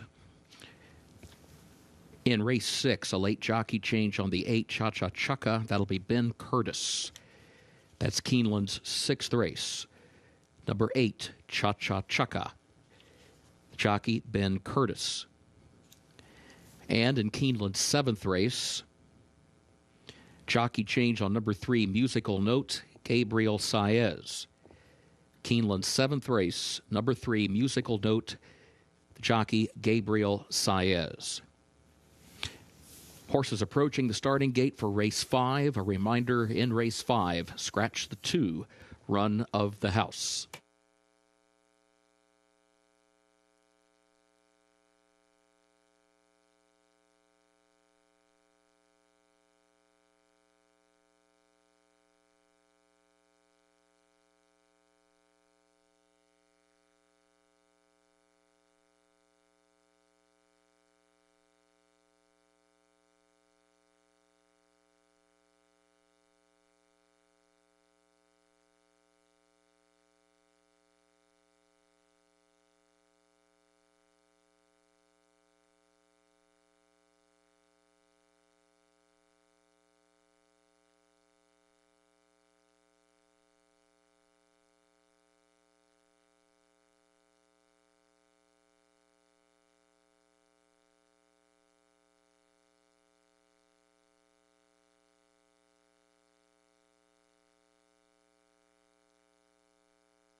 Horses have reached the starting gate for Keeneland's 5th race, start of the late pick 4, moving into line for race 5.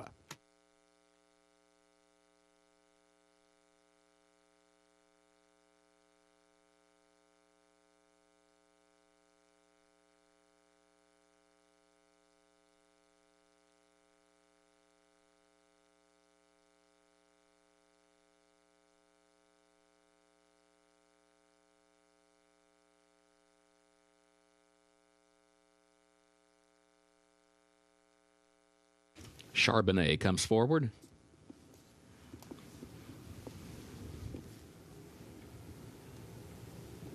Take 5, Charlie.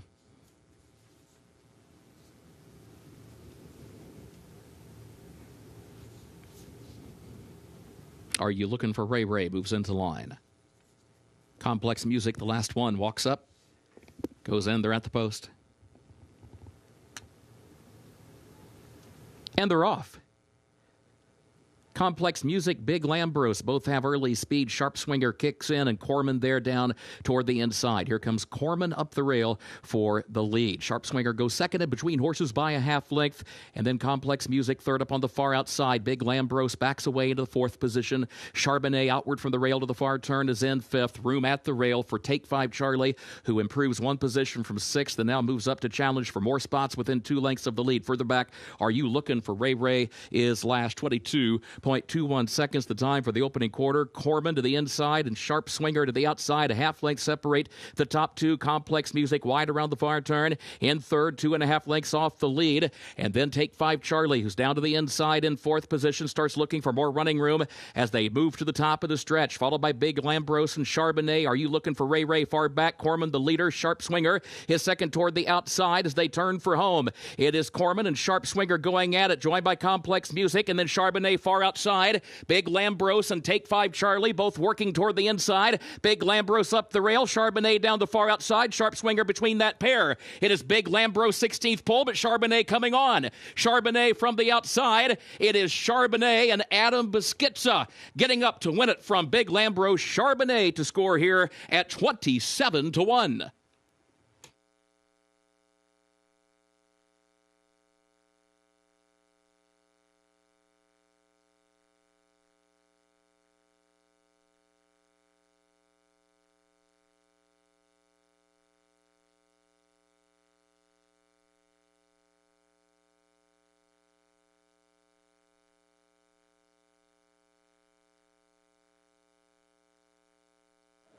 Big upset winner here, the number 5 Charbonnet, the highest price on the board. You can see 4 horses trying to get the win down towards the rail, but here comes the 5 Charbonnet out towards the center of the racetrack. They went quite quickly considering the level of this group, and the pace completely collapsed. I actually thought it was a very good race by the 4 Big Lambros to kind of be involved in that tangle towards the rail and still come on and finish second. But this Exacta is going to pay very nicely, 27-1 over 18-1 unofficially for race number 5.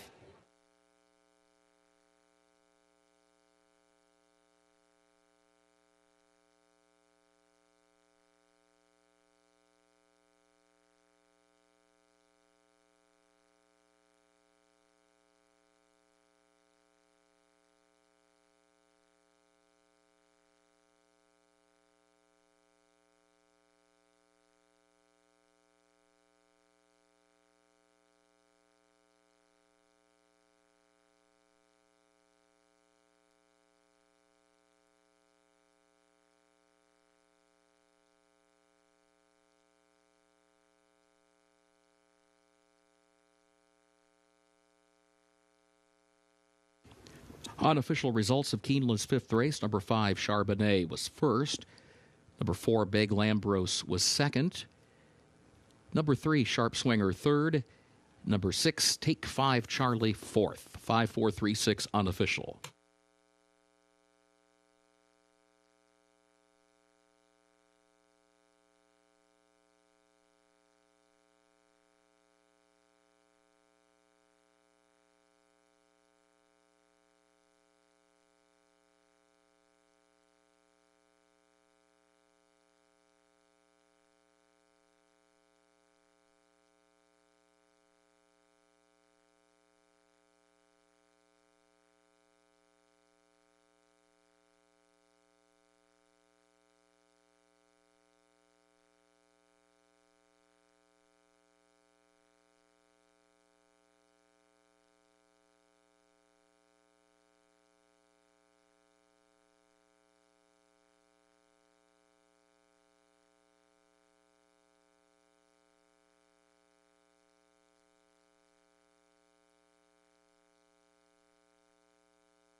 Race 5, results official, 5, 4, 3, 6, the official results.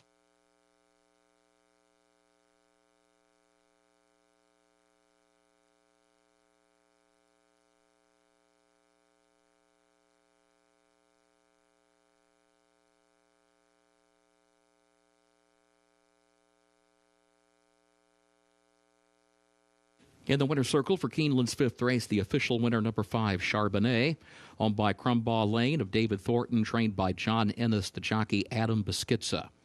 Charbonnet, 3-year-old gelded son of Mineshaft, out of Bootsy's Had Enough by Painter, bred in Kentucky by Crumbaugh Lane LLC, Lynn Cash, and Bill Helwig.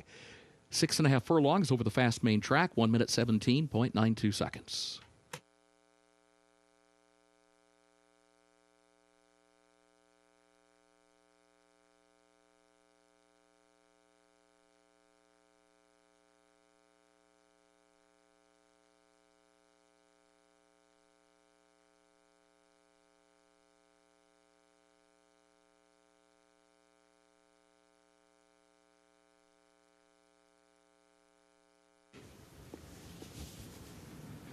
Keeneland's co-featured sixth race upcoming. Double and pick 3 wagering starts the last of the day's rolling pick 3s.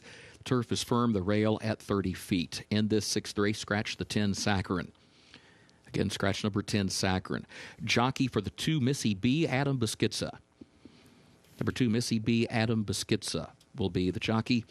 Jockey for the 8, Cha-Cha-Chucka, will be Ben Curtis. Number 8, Cha-Cha-Chucka, the jockey, Ben Curtis. And a reminder, the 11, What Happened, draws into the race. The jockey will be Brian Hernandez Jr. 11, What Happened, draws in the jockey, Brian Hernandez Jr. Early pick 5 today pays on 5 of 5 with a consolation 4-5.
Race number 6 is up next, 1.5 miles on the turf course. Turf is listed as firm, of course, as we've been experiencing beautiful weather here in Lexington, Kentucky. 15 minutes away.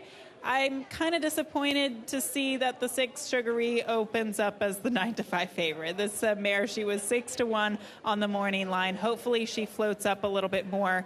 And I wasn't crazy about her North American debut, 2 starts back in February, but she came back last time out against Allowance Company with a much improved performance considering the trip she had. She broke a little awkwardly coming out of the gate, and then she steadied going into the first turn.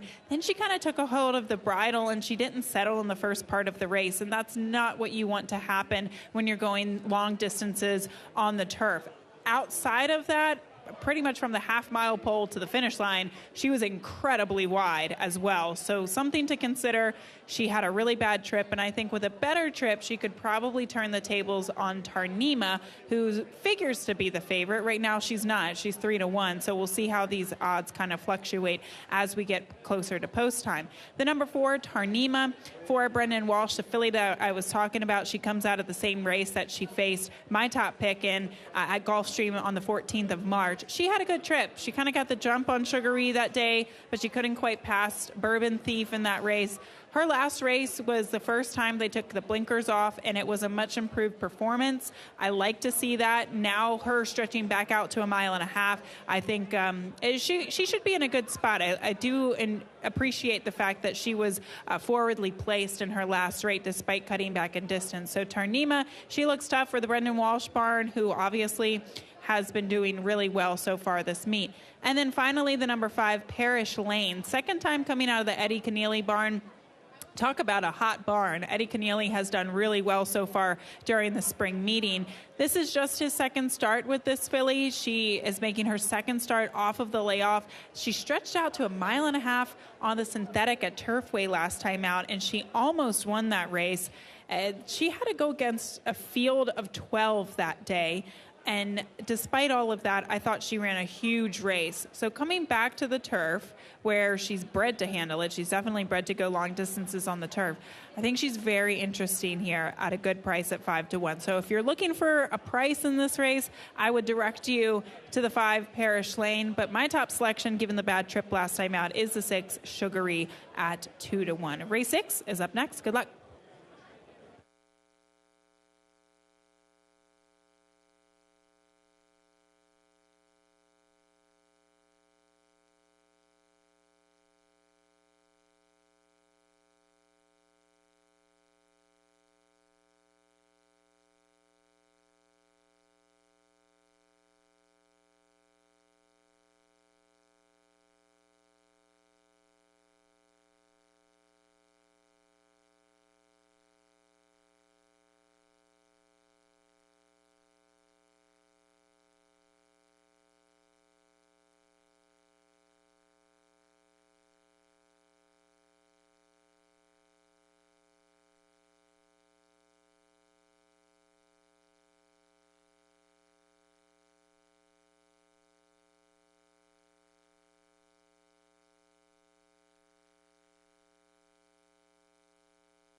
Horses are entering the track for Keeneland's co-featured 6th race, the Hamburg Place, and allows for fillies and mares age 4 and up, 1.5 miles over the firm turf, the rail at 30 feet. Double and pick 3 wagering starts the last of the day's rolling pick 3s. Scratch the 10 Saccharin. A reminder, the jockey for the 2, Missy B, Adam Beskitza. The jockey for number 8, Cha-Cha-Chucka, will be Ben Curtis. The 11 draws in will happen. Contrary to the program, the jockey is Brian Hernandez Jr. Post time, 5 minutes.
So we talked about a couple of horses, the 6, 4, and the 5 in the paddock, but I wanted to talk about some other horses as they looked really well in the in the paddock and on the track. One of them being the number 3, Romantica. I just really love this filly's presence on the track. She seems to exude a lot of confidence. She's making her second start off of a pretty lengthy layoff. She did get the win at Woodbine 2 starts back. Last time out, it kind of looked like she could never really pick up her feet on that firm surface going the flat mile, which I think it was too quick. The only thing that I'll say is the 1.5 miles, going from the flat mile at Gulfstream to 1.5 miles on the firm turf course at Keeneland can be a little challenging and tricky, and she is a lightly framed filly, but she does look very fit. There is not an ounce of fat on her, so I did like that, and again, I love the presence that she had on the track today, the 3, Romantica. The 9, she is not one that I used in terms of handicapping, but I also thought this filly looked incredibly fit. She's been freshened since the beginning, or I should say late January, at Santa Anita. She didn't really show up in that race. Same situation at Del Mar. So I do wonder whether or not she's going to be able to kind of go the distance of 1.5 miles. Judging by kind of how she's acting in the paddock and on the track, I do wonder if she's going to be able to show speed and maybe just not stop. Maybe that's going to be the approach, is to go to the lead and just keep on running. Because I do think she has stamina, but I don't know that she has that many gears. All that aside, I thought she looked very well for Jonathan Thomas, and she also looks very fit coming into today. So those were the 2 horses that kind of caught my eye in the paddock. The 5 also looked great as well. So a competitive group of horses. These races are always a little tricky, going 1.5 miles on the turf, because you never know who can really stay on. You definitely want to look at horses who are kind of calm and reserved going into the race. The 7 was really antsy, on her toes. She was kind of washy as well. She's 35-1, but kind of want to look at those fillies and mares that are keeping calm, keeping collected before they can stretch out to the 1.5 miles. So those were 2 horses that kind of stood out to me. We are 2 minutes away from race number 6. Good luck.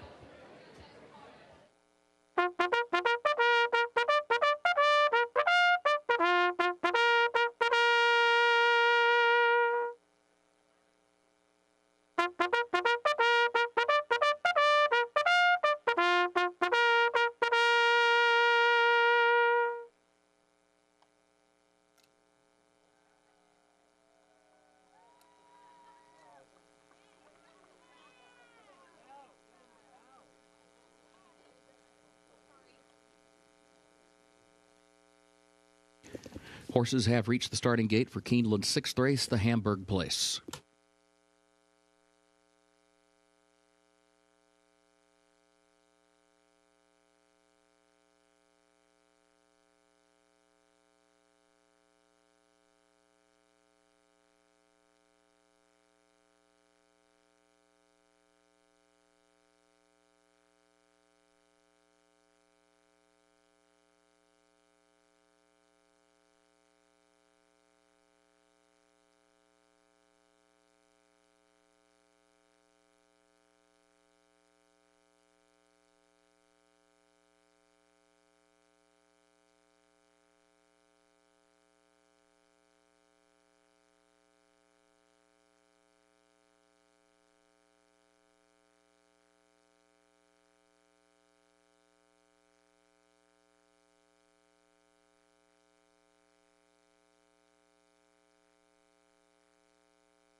moving into line for the co-featured 6th.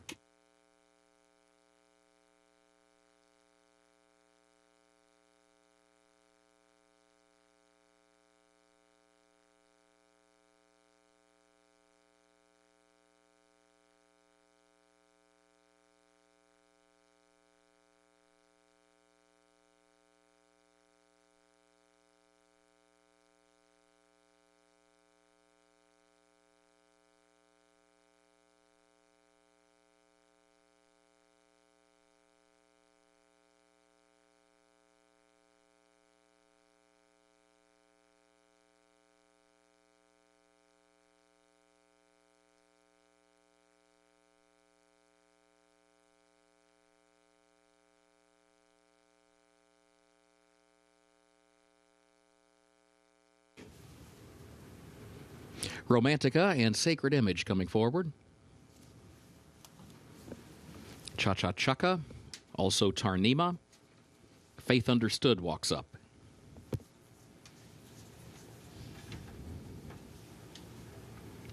What happened? The last one.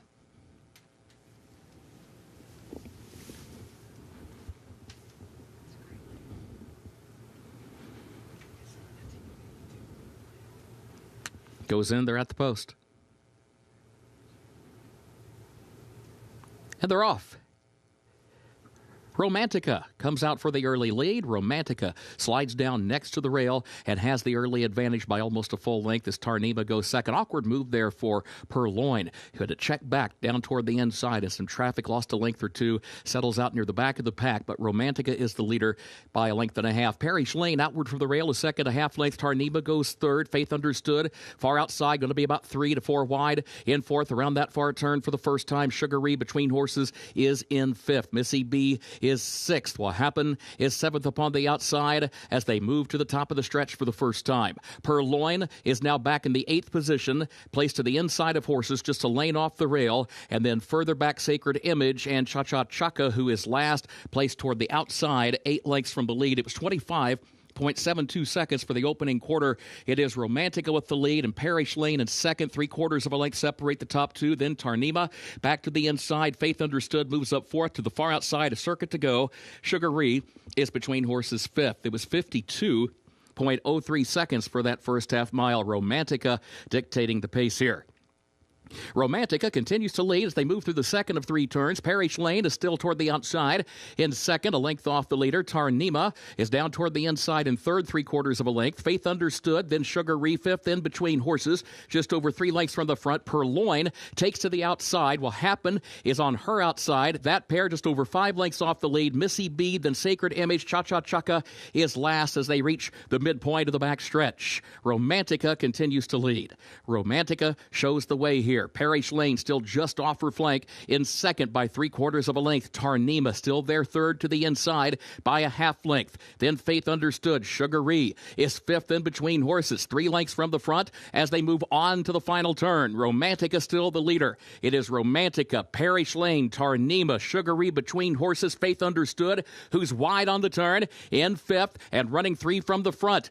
They still have to get by Romantica. Parrish Lane, the closest threat, then Tarnima back to the inside. Just over a 1/4 mile to go. Sugary is in fourth position. Faith Understood is fifth. Missy B is in sixth. It is Romantica, the leader by a length. Oh, now here comes all kinds of company because Sugary is on the outside. Here's Tarnima diving to the inside of Parrish Lane. Parrish Lane, a stubborn foe. Sugary is trying. Tarnima still third. Down to the wire. Sugary pokes ahead in front. Sugary to win it for Flavian Pratt.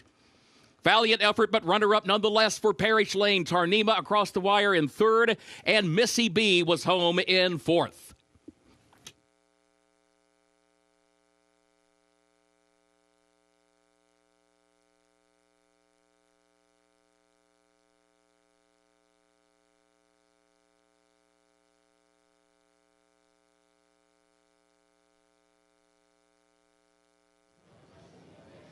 Sugaree gets up for the victory, but it was a wall of horses at the top of the stretch. We could see the 5, Parish Lane, making a little bit of a bid.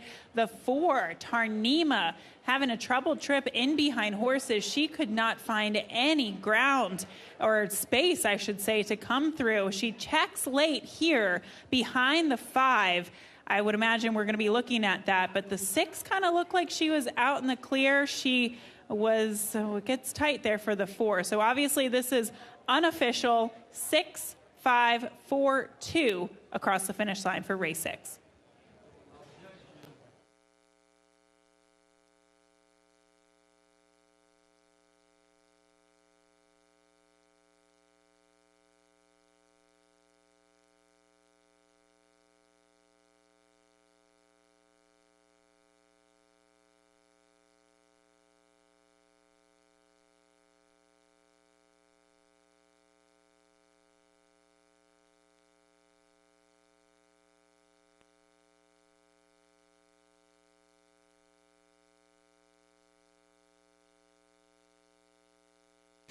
Unofficial results of Keeneland's co-featured 6th race.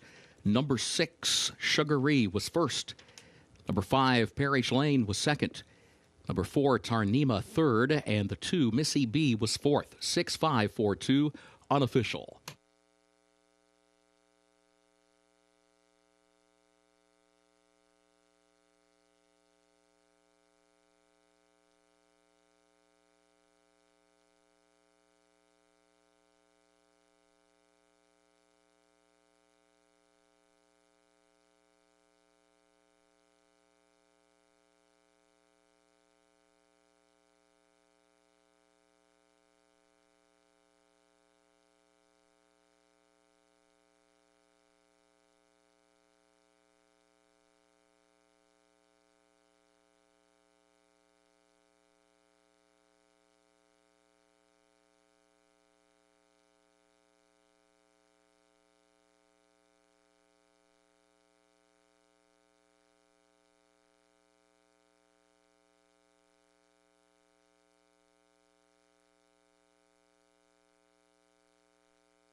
In the winner's circle for Keeneland's co-featured 6th race, the unofficial winner of the Hamburg Place, number 6, Sugaree. Owned by Blue Devil Racing Stable of Mark Holliday, trained by Arnaud Delacour, Flavian Pratt. The jockey, Sugaree, a 5-year-old mare by Camelot, out of Pecora by Gentle Weave, bred in Ireland by Pier House Stud. Time for the 1.5 miles over the turf listed firm, 2 minutes 33.82 seconds.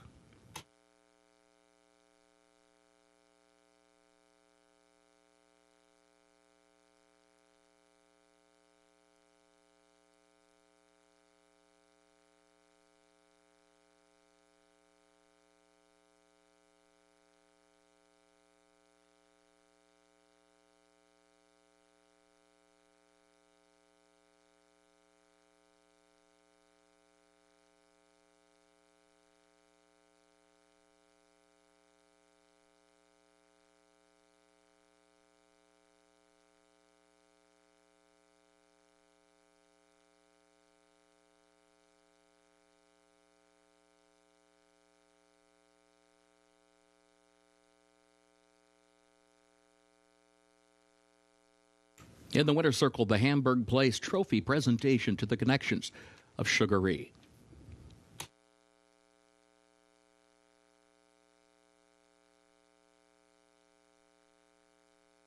Race 6 results official. 6-5-4-2, the official results.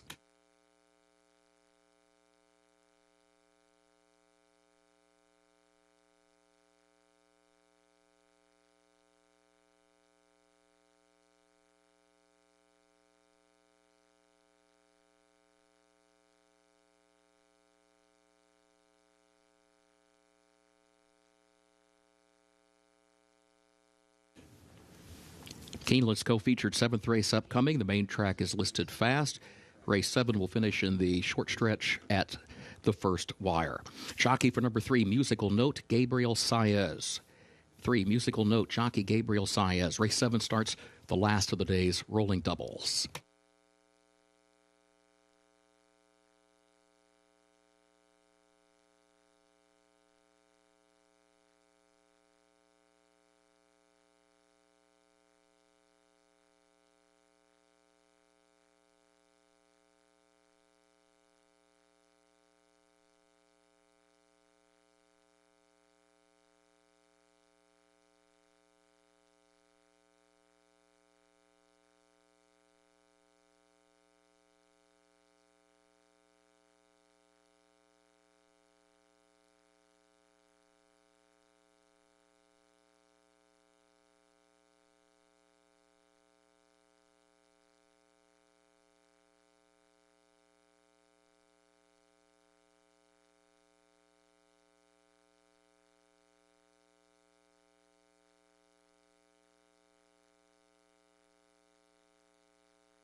Race number 7 kicks off the late daily double on this 8-race program.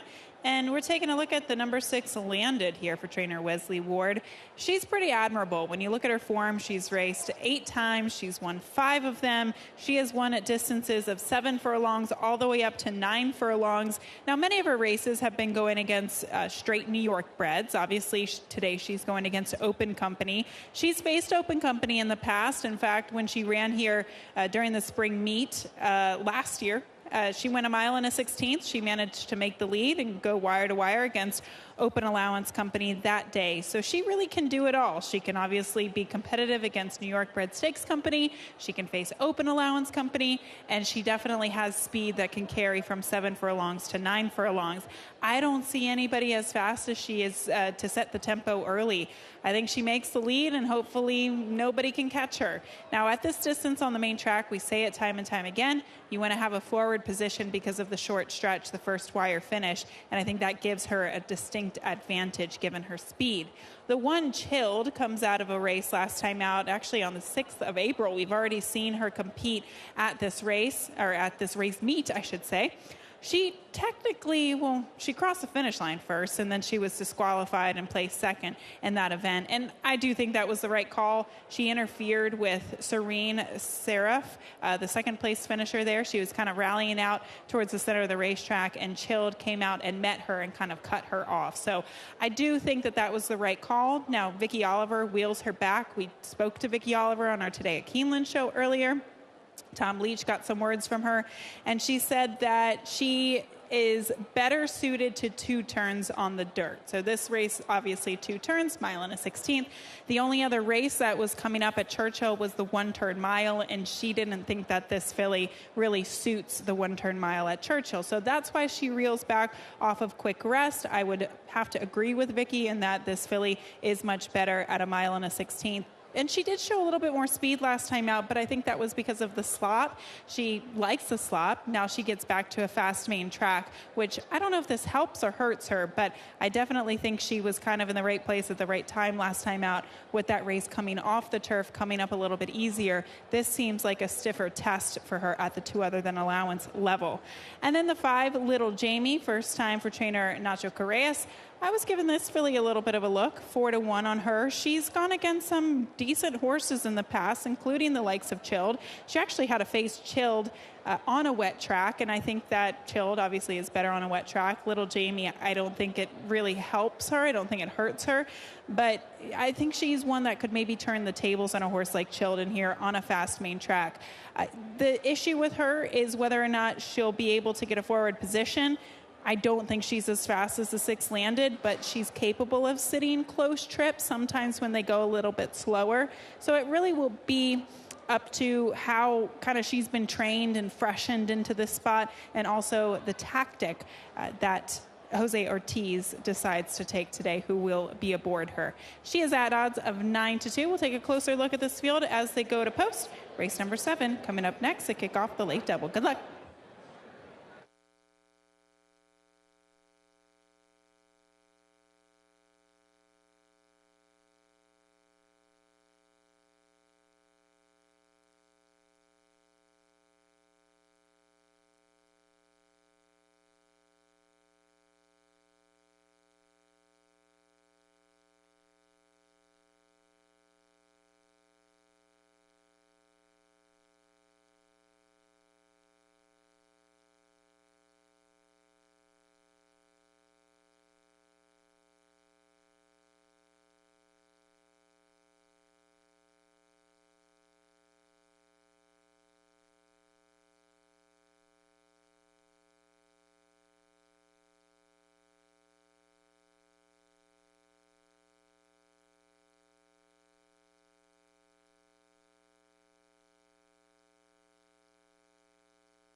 Horses are entering the track for Keeneland's co-featured 7th race, the Manister House Allowance Optional Claiming Race, for a price of $80,000. Fillies and mares age 4 and up. Mile and a 16th over the main track listed fast. Race will finish in the short stretch of the first wire. Jockey for number 3, Musical Notes, will be Gabriel Saez. Starts the last of the day's rolling doubles. Post time is 7 minutes.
Looking at some of the horses on the track for race number 7, the number 4 Pulp Fiction. This is the first time that we're getting an opportunity to see this filly. She's a filly by Daddy Longlegs, bred in Argentina, where she has raced all 4 of her career starts. She did win her first race going the distance of a mile, and then she managed to win a Group 1 back in the beginning of September in Argentina. So obviously this is a South American import for trainer Grand Motion, Resolute Racing. Obviously behind this filly today, I thought she looked really, really good. When I see these horses that have that South American form, they come up here.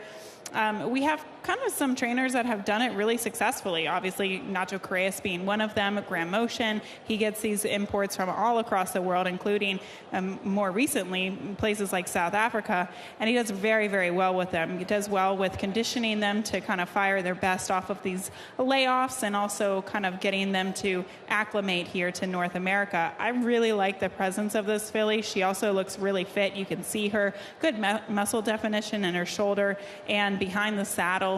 She looks very fit coming into this race, and just the way she was kind of walking around the track, she just seemed to have a lot of confidence about her. I think the fact that she's had her last 2 works here at Keeneland definitely helps because she seems very familiar, very conscious of her surroundings right now. The 4 Pulp Fiction thought looked really nice in the paddock and on trackside.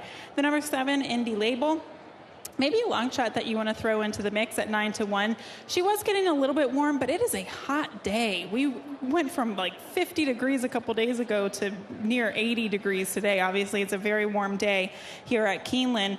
So that doesn't really bother me so much. She is a filly that obviously was a little bit disappointing last time out when she went against Stakes Company, but she ran a huge race 2 starts back, and I kind of like her coming back against Allowance Company and the ability to get Lasix. Again, her maiden score back at Churchill was very impressive, going a mile and a 16th, and I think she too, is one of those horses that really does like two-turn distances where she can kind of just sit back off of it and go on from there. The horse to beat and catch is the 6 Landed, as she seemingly is the controlling speed, so that she might have to kind of overcome the race dynamics, but she did look good on the track for Matt Shire today. See how it all unfolds. Race number 7 coming up next. Good luck.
Horses have reached the starting gate for Keeneland's co-featured 7th race, the Manister House.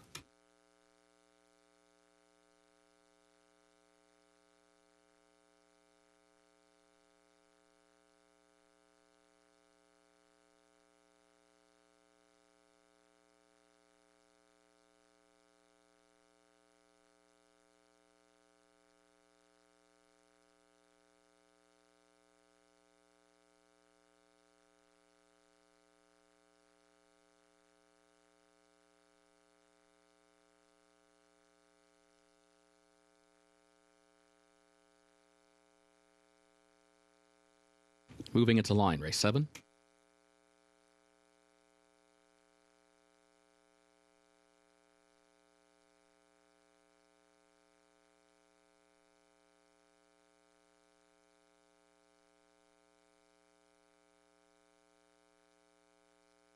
Here's Chilled coming forward.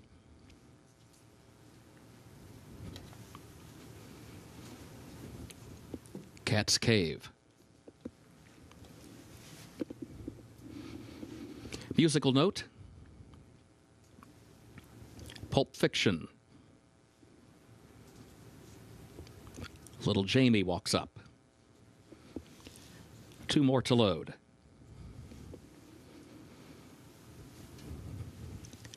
Landed. Indy Label, the last one.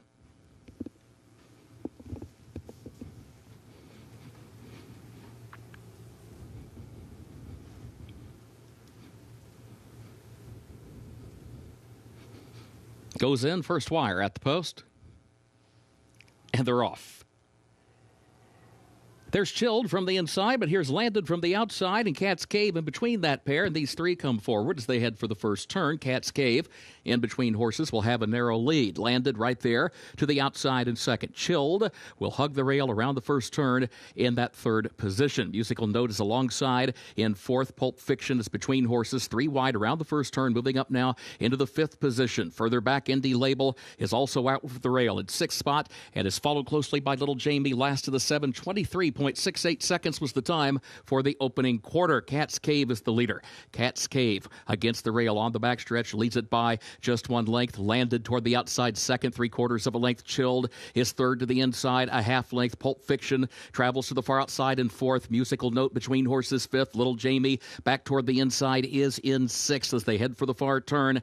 Indy Label last to the 7. It was 47.6 seconds the time for the first half mile. Cat's Cave is the leader. Cat's Cat's Cave leads it by a length and a half. Landed on the outside is second, 3/4 of a length. Chilled still toward the inside is still third by a length. Pulp Fiction is in fourth. Then Little Jamie, Indie Label. Musical Note is last. The leaders at the quarter pole. Cat's Cave on top a length and a half as they turn for home. Chilled is looking to the inside. Landed being asked to go from the outside, but still in that battle for second. Top of the short stretch, and Cat's Cave is the leader. Cat's Cave, Chilled, and still fighting on is Landed, and still third, and still trying to grab second. Now bearing down on the leader in the final furlong. Cat's Cave still has the lead, though. Chilled is between horses, and then Landed on the outside. It is Cat's Cave, Chilled, Landed far outside. Cat's Cave with the lead. Down to the wire, Cat's Cave, Jamie Torres to win it. It'll be a head-bobbing photo for place. It will either be Landed or Chilled for that runner-up spot. Behind that pair, Indie Label was fourth.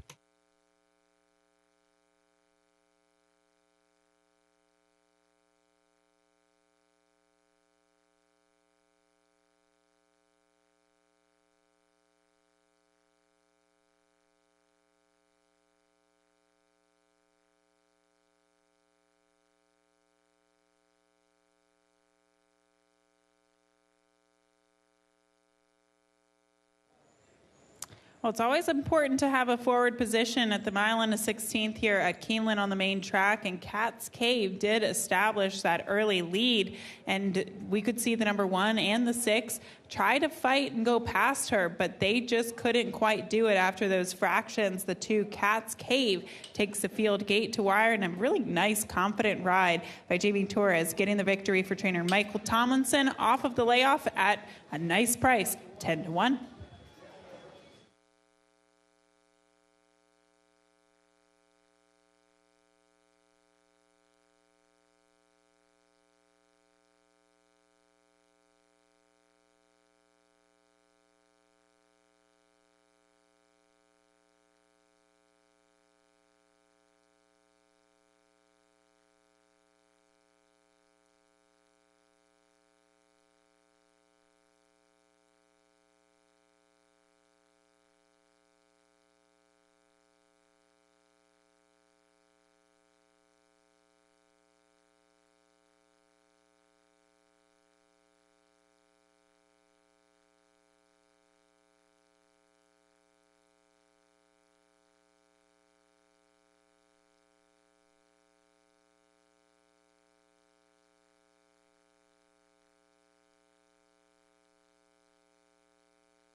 Unofficial results of Keeneland's co-featured 7th race. Number 2, Cat's Cave, finished first. Number 1, Chilled, was second.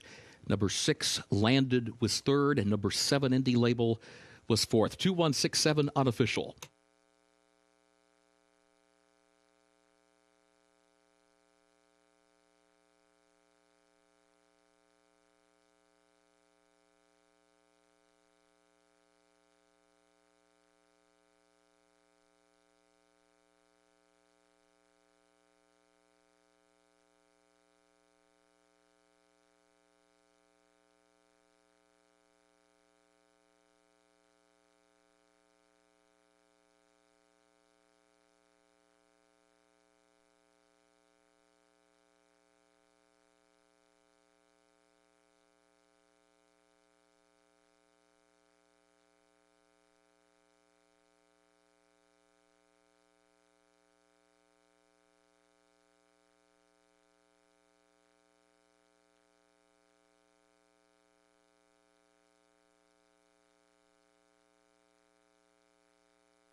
Into the winner's circle for Keeneland's co-featured 7th race, the Manister House. The unofficial winner, number 2, Cat's Cave, owned by Patricia's Hope LLC of Vince Folia, trained by Mike Tomlinson, Jamie Torres, the jockey. Cat's Cave, a 4-year-old filly by Golden Sense, out of Awesome Maneuver by Awesome Again, bred in Kentucky by Pippa's Hurricane LLC. 8.5 furlongs over the main track, listed fast, 1 minute 44.24 seconds.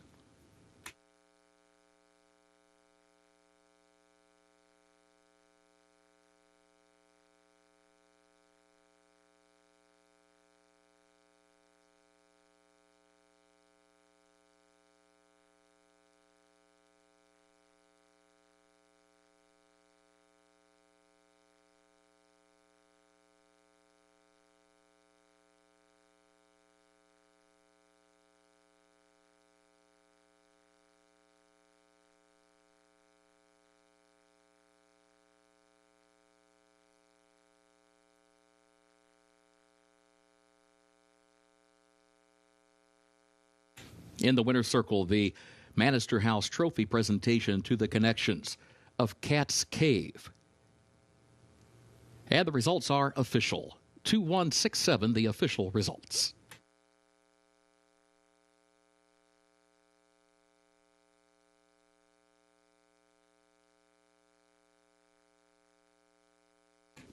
Keeneland's 8th and final race upcoming. The turf is firm, the rail at 30 feet. Carryover of $10,587 for the Toyota Super High 5.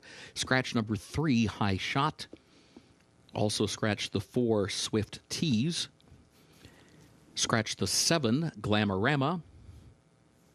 Also scratch the also eligibles 13 through 16. A reminder, the jockey for number 8, Zapera, Angel Serpa. Number 8, Zapera, the jockey, Angel Serpa.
Well, as we get to the nightcap today, race number 8, it's been an interesting day of prices so far. I think the favorite losing that last race definitely created to a bit of chaos. We've seen some prices come in throughout the day within the pick 6 sequence. So we will have a carryover in the pick 6 once again. This is not the first time that it's happened this meet. We've had it happen a couple of times, and look for a pick 6 carryover for Thursday tomorrow afternoon here at Keeneland. Those pick 5 will pays are healthy. They range from 19,000 all the way up to 139,000 to the number 8 horse. So good luck if you are alive in that pick 5.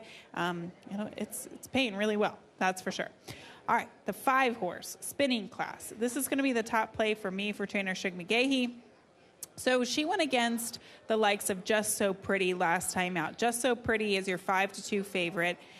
I just think that Just So Pretty has had the opportunity to win thus far. She's 0 for 6. She's had ideal trips. She's had ideal situations, whereas the 5 spinning class, she came back off the layoff. They went quite quickly in front of her. I don't know, or I think that distance last time out down at Gulfstream particularly was a little bit too fast for her, and she kind of got caught off guard. She found herself a few lengths off the pace, and she couldn't quite make up the ground that day. That was also her first race in almost a year. So you would think that she probably needed the race off the layoff. And generally speaking, Shug McGahee's horses, he can definitely get one fit off the layoff, but sometimes they can certainly improve in their second start off the layoff. So the 5 spinning class will be the top selection for me now that she has that one race under the belt. The number 1, Indy's Halo, I'll also throw in there. She went against Maiden Special Weight Company last time out at Tampa. She was 11 lengths last at some point. After not having that quick of a beginning. The fact that she managed to make up that much ground from 11 lengths to just losing at the wire by a neck, I think that shows how good she is. I clearly saw a huge improvement her second start off of that long layoff, and I think third start off the layoff, kind of the third start in the form cycle, she should be able to sit on her best. And if that's the case, her best could certainly win against this group today. And then finally, the 2, Just So Pretty. I think she deserves to be the favorite, but I thought she got a good trip last time out. She couldn't necessarily seal the deal. 2 starts back, I guess you could say she was coming off the layoff. She was part of a fast pace that seemingly fell apart. She was a beaten favorite that day. But even when you look at her races over the fall and the summer in New York, again, ideal situations, and she just doesn't have that will to win every single time. Maybe she has found the right field today, but I think at 5-2, you can also kind of get creative and think about some other prices, or other horses, I should say, that offer better prices. Right now, though, 3-1 is probably a fair price, as she was 8-5 on the morning line. We'll see how it all shakes out. We'll get a closer look at some of these horses as they go trackside, as we do have that Super High 5 carryover in the last race as well. So a lot on the line here in race number 8.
Horses are entering the track for Keeneland's 8th and final race, the Stone Tower.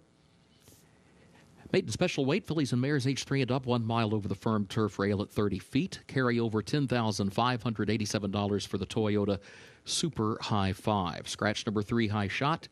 Scratch the 4, Swift Tease. Also scratch the 7, Glamorama. And also scratch the also eligibles 13 through 16. A reminder, the jockey for number 8, Zapera, will be Angel Serpa. Number 8, Zapera, Angel Serpa. Post time 6 minutes.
All right, we'll see if we can get some prices home in the finale. This is actually Tom Luch's long shot of the day. Unfortunately, you're not getting the 10-1 morning line. You're getting 3-1 right now. So we've seen that actually a couple times during the meet. Tom Leach's horses get bet down, and that certainly is the case for this first-time starter.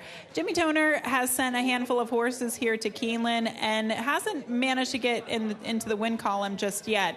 But this 4-year-old filly is huge. When I look at some of the other horses in this field, they definitely are a little bit on the lighter side, kind of narrow, very, very, I should say really fit coming into today, but definitely lightly framed. This filly is big and sturdy. There's no doubt about it. You can see how strong she is in her hindquarters. You could see just a few moments ago, comparison to the pony.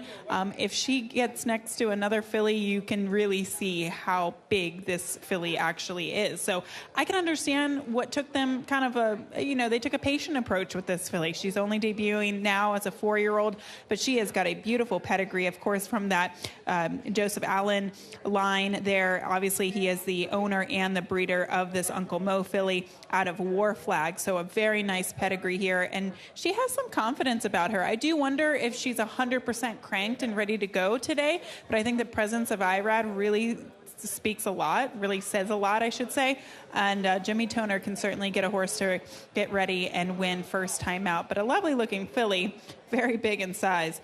The number 10, a little bit naughty. I liked how this filly looked. She is getting a little bit warm on the track now, but when I saw her in the paddock, she really did look well. I hope that she can kind of keep her cool as we get closer to post time, but she is another one that I thought, she was carrying good weight into this race, kind of compared to her counterparts coming into this event. She is a big price at 14-1, I don't know what happened to her last time out. She did not show up first time for the Ian Wilkes barn. But if she can run back to some of the races that we saw from her in the fall of last year, she could be competitive against this group at a big price at 14-1. So hopefully she kind of keeps her cool as we get closer to post time. But like I said in the race prior to, it is a warm day. And we've been dealing with typical spring type weather. Today is definitely one of the warmest race days that we've had so far this meet. But right now, competitive field, the number 2, Just So Pretty, is your favorite, and she looks to break the maiden today in the nightcap.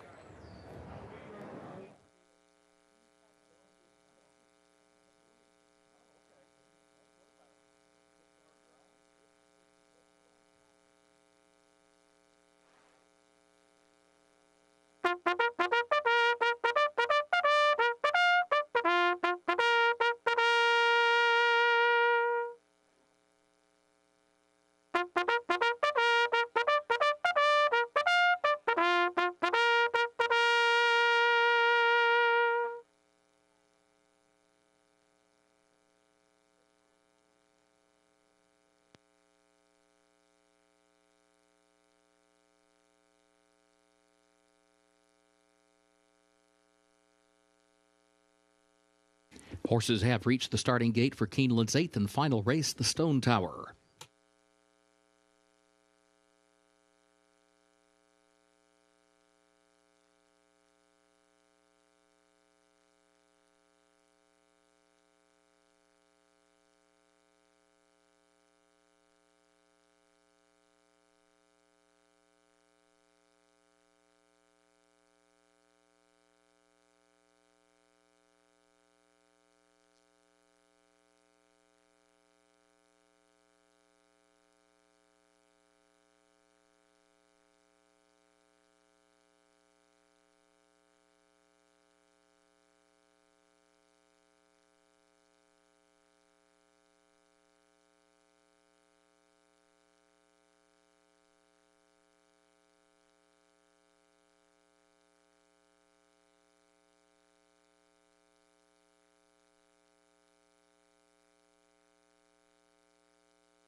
Moving into line, race 8.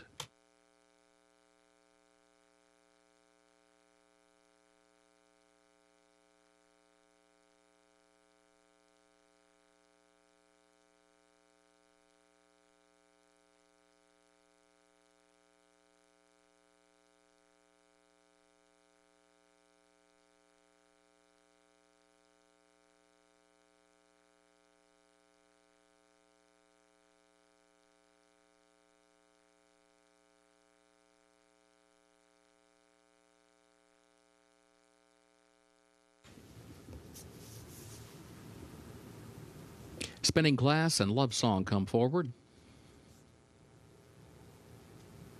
Athalia.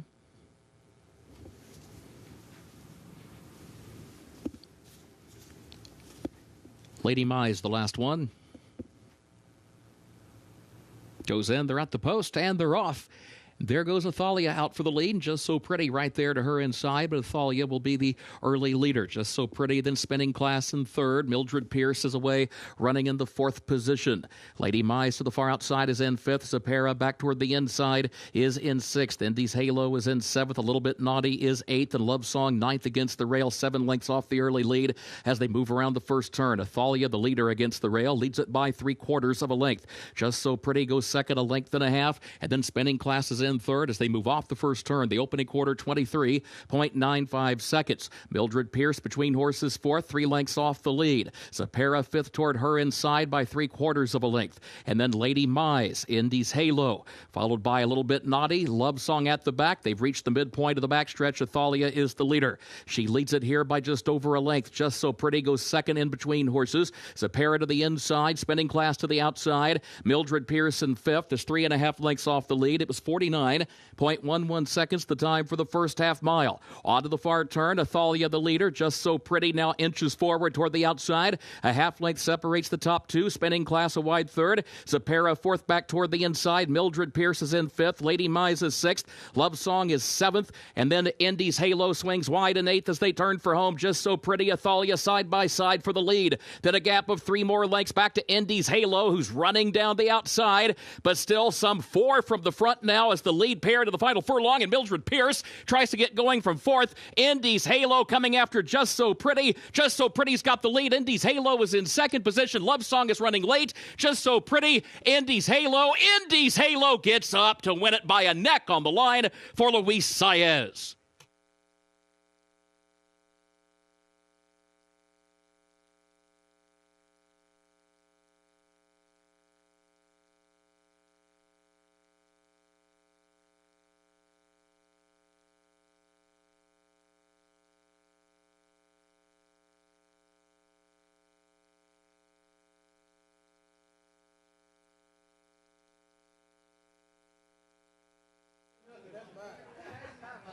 What an effort from Indy's Halo today. It took her a while to get going, but once she got going, she was going. She was hard to even pull up on the gallop out under jockey Luis Saez. Like I said, as soon as she rounded the turn, kind of took her a couple of strides to get her feet underneath of her and her rhythm going, but this turn of foot was very impressive. There were no other horses closing from as far back as she was, and she absolutely ran down the favorite in the two Just So Pretty right before the finish line to get up for the win by about a neck in the end. 1-2 across the finish for race number 8, the finale at Keeneland.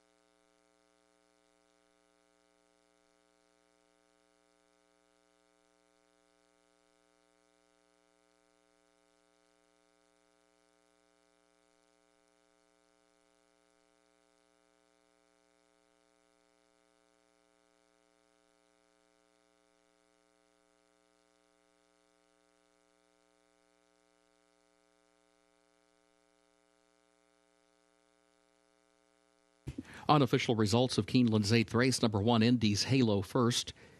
Number 2, Just So Pretty second. Number 6, Athalia third. Number 11, Love Song fourth. Number 9, Mildred Pierce fifth. 1, 2, 6, 11, 9 unofficial.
Race 8 results official, 126.11.9, the official results. Into the winner's circle for Race 8, the Stone Tower, number 1, Indy's Halo. Owned by Top of the Lane Racing, LLC of Jason Howard, trained by Vicky Oliver. 2 wins today for jockey Luis Saez. Indy's Halo, 4-year-old filly by Lord Nelson, out of Top Mission by Noble Mission, bred in Kentucky by Jason Howard. 1 minute, 38.57 seconds for the 1 mile over the firm turf.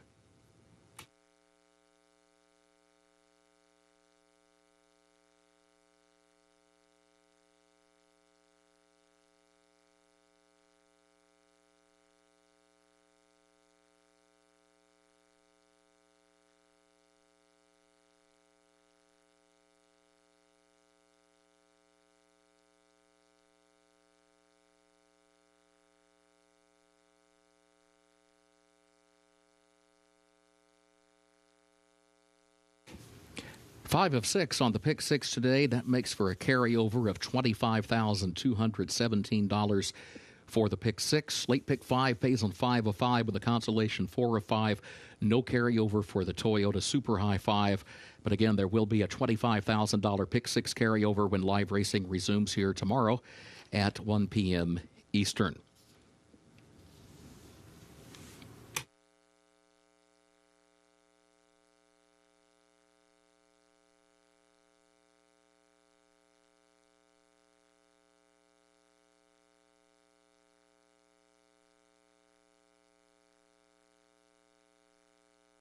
In the winner's circle, the Stone Tower Trophy presentation to the connections of Indy's Halo.